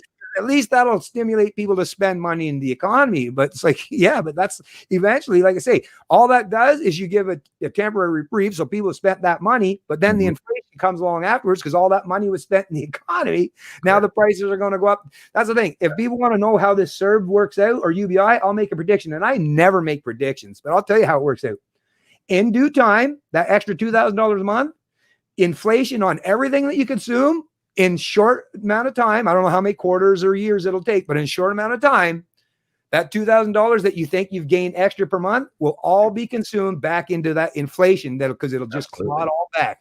Yeah. So you're just a dog chasing its tail probably forever. It's like you're going to get dizzy at some point in time. Well, it's a big money laundering scheme in a way. If you think about it. That's all they're doing. So you're going to go and perpetuate the Walmart, which it wants to vie for the supply chain, wants to be and Amazon, right? I seen this in Dubai. Actually, it's a win-win for them. In Dubai, when the lockdowns happened there, because the society is more of a skip the dishes, like everything. You can order anything at home. You do not have to leave your house. That's the way it works there. So in an instant in Dubai, when the lockdowns happened, everybody was in their homes. Then they had the app, right? You cannot leave. You cannot do anything unless you ask permission because they are dependent, right, on the sheikh. The sheikh makes an easy transition for them folks. Well, what's happening here? Look at it. What's one of the big people are making $4,000 a month delivering for skip the dishes, right? Incredible. Really? So yeah, absolutely. Yeah. So these people are making good. I mean, depending on the, if you're in a large city, you would, but maybe in a small town, maybe not so much, but but the point is this is where they're trying to incentivize, as you put it, what they want, right? So skip the dishes, all these kinds of things are being, propped up while other service industries are dying because nobody wants in those. Those things aren't receiving the benefits, but all the money that you get for CERB goes into skip the dishes and all these types of things. But it doesn't go into tangible resources to keep the economy, or GDP, as you like to say, going. It doesn't really help anything. So it's just getting obliterated, and the money gets laundered from, the money that they printed goes into your pocket. Now it's real money in theory, or debt, as we like to call it. Yeah. Then it gets put back into the economy. And look, we've created jobs. Look what we've done. And then we've created dependence. Yeah, it's the dependence.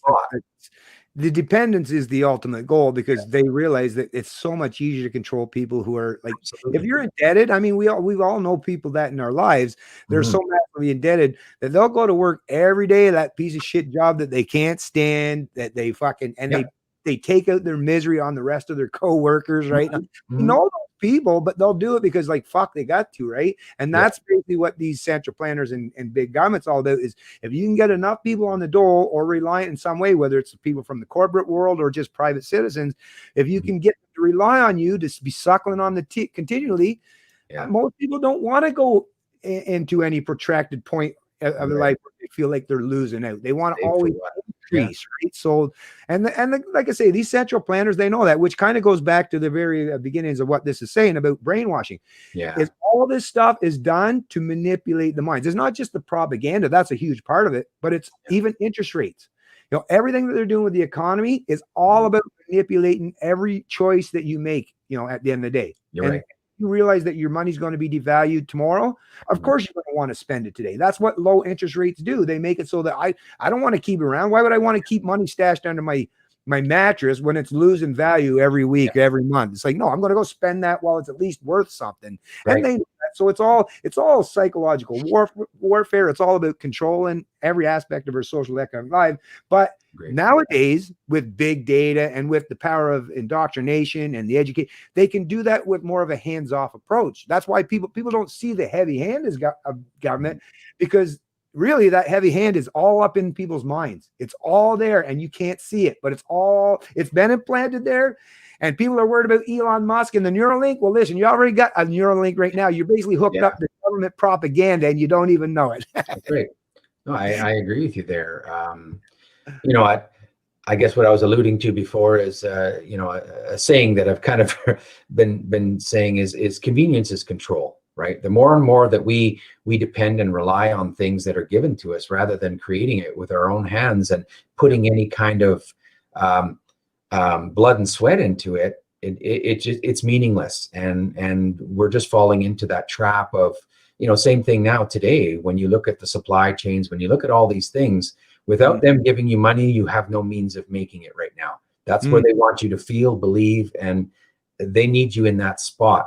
Without them, you cannot get food. You cannot live. Without them, it just keeps coming back to that. And the more and more you believe this, the less and less power you have.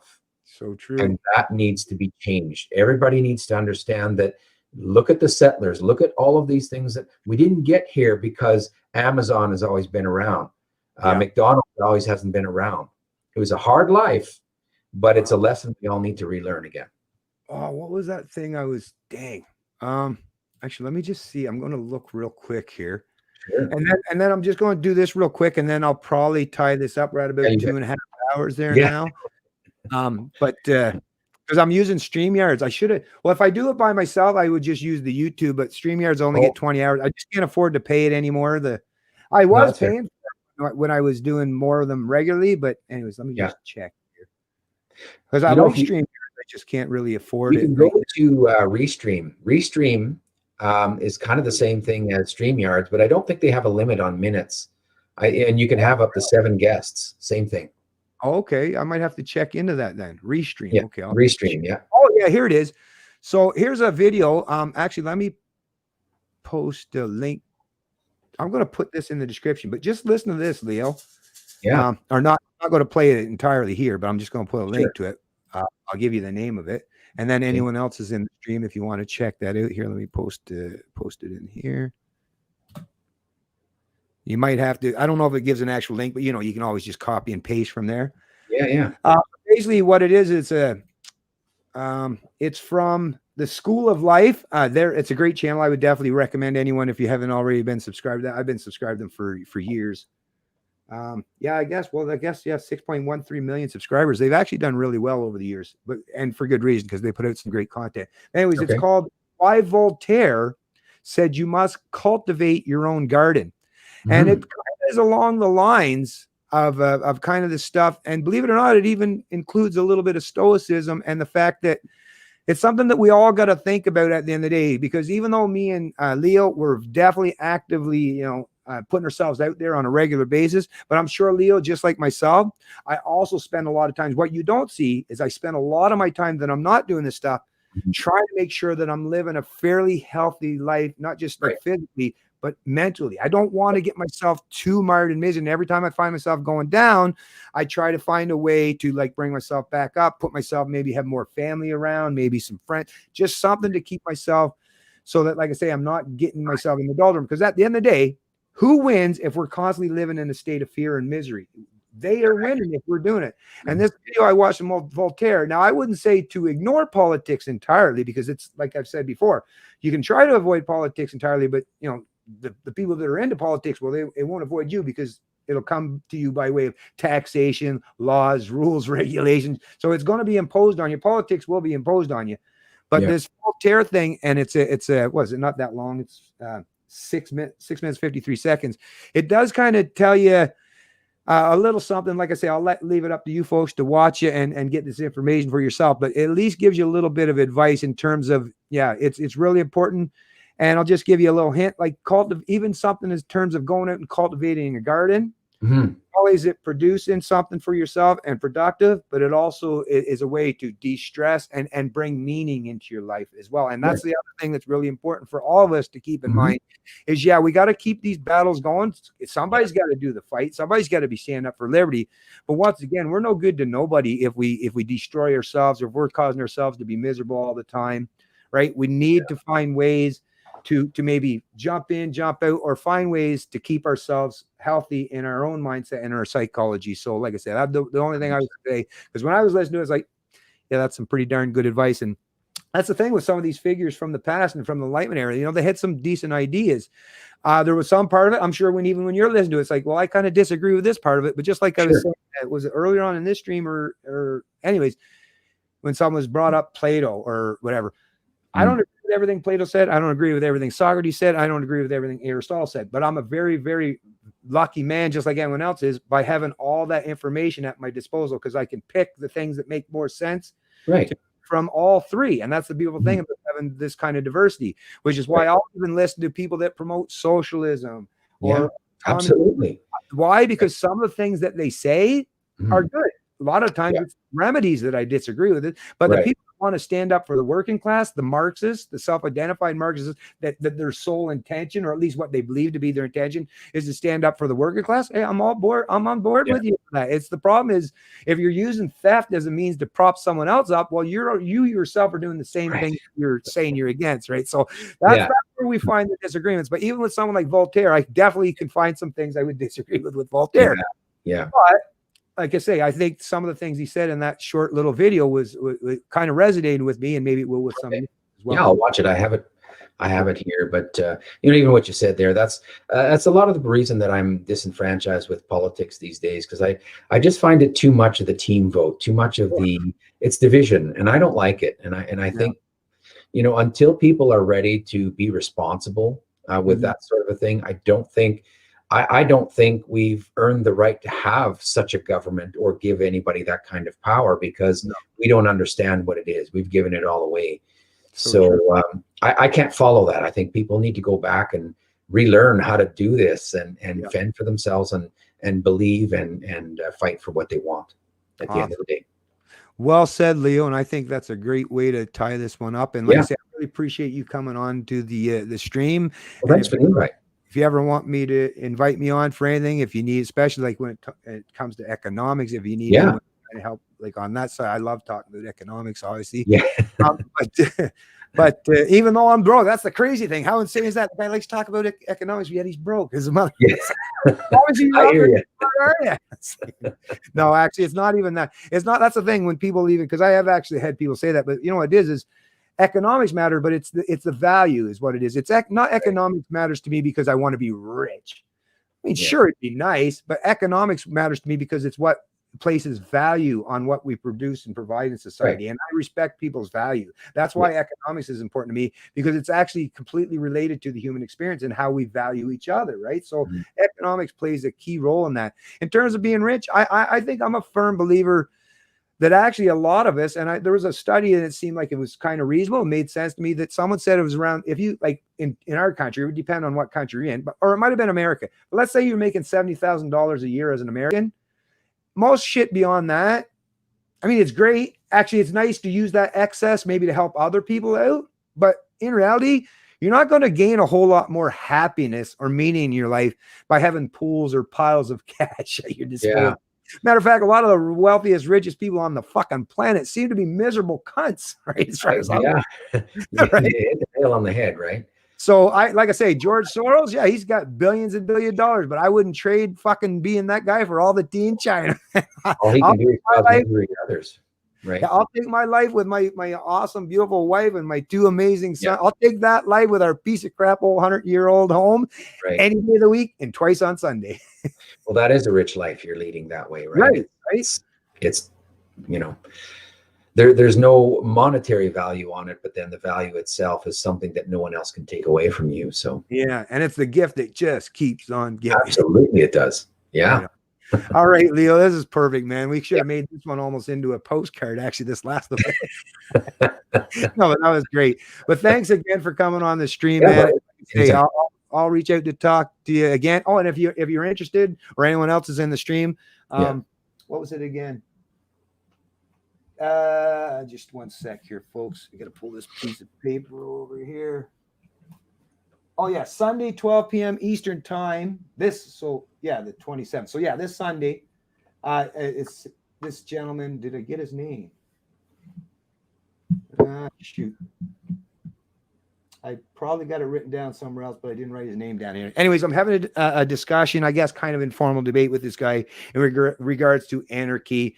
And if he's watching the video now, this is the part that I always enjoy is when I talk to objectivists that are like 99% there with libertarians in terms of understanding like philosophical and objective standards in terms of morality and stuff. Is the 4-question quest. I love asking those 4 questions because you can even take an objectivist that believes in the minarchist state or a minimal government, and even them they will have to acknowledge, because that's the thing. Their whole thing is they're objective. They define everything based on objective standards and principles. So I'm just going to use their own principle, his own principle against them, and which is one area, like I say. And once again, it's not even to the point when I have these discussions. It's not that I'm an advocate of let's just tear government down tomorrow. I'm not. Yeah.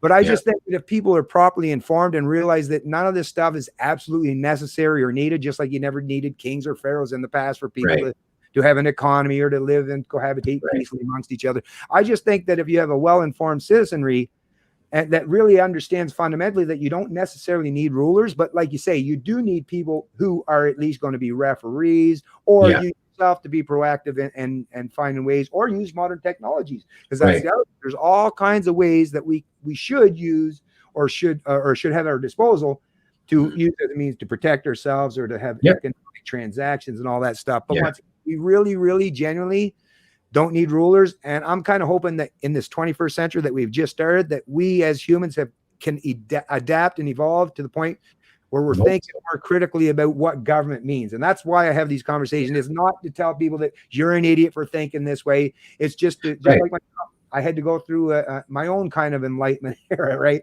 It was uncomfortable. It was profound, but hey, I'm a better person because of it. And that's what I'm trying to do for other people. So thanks again, Leo. Thanks again to everyone on the stream. And we'll see you all folks in the next one. It's Canadian Libertarian.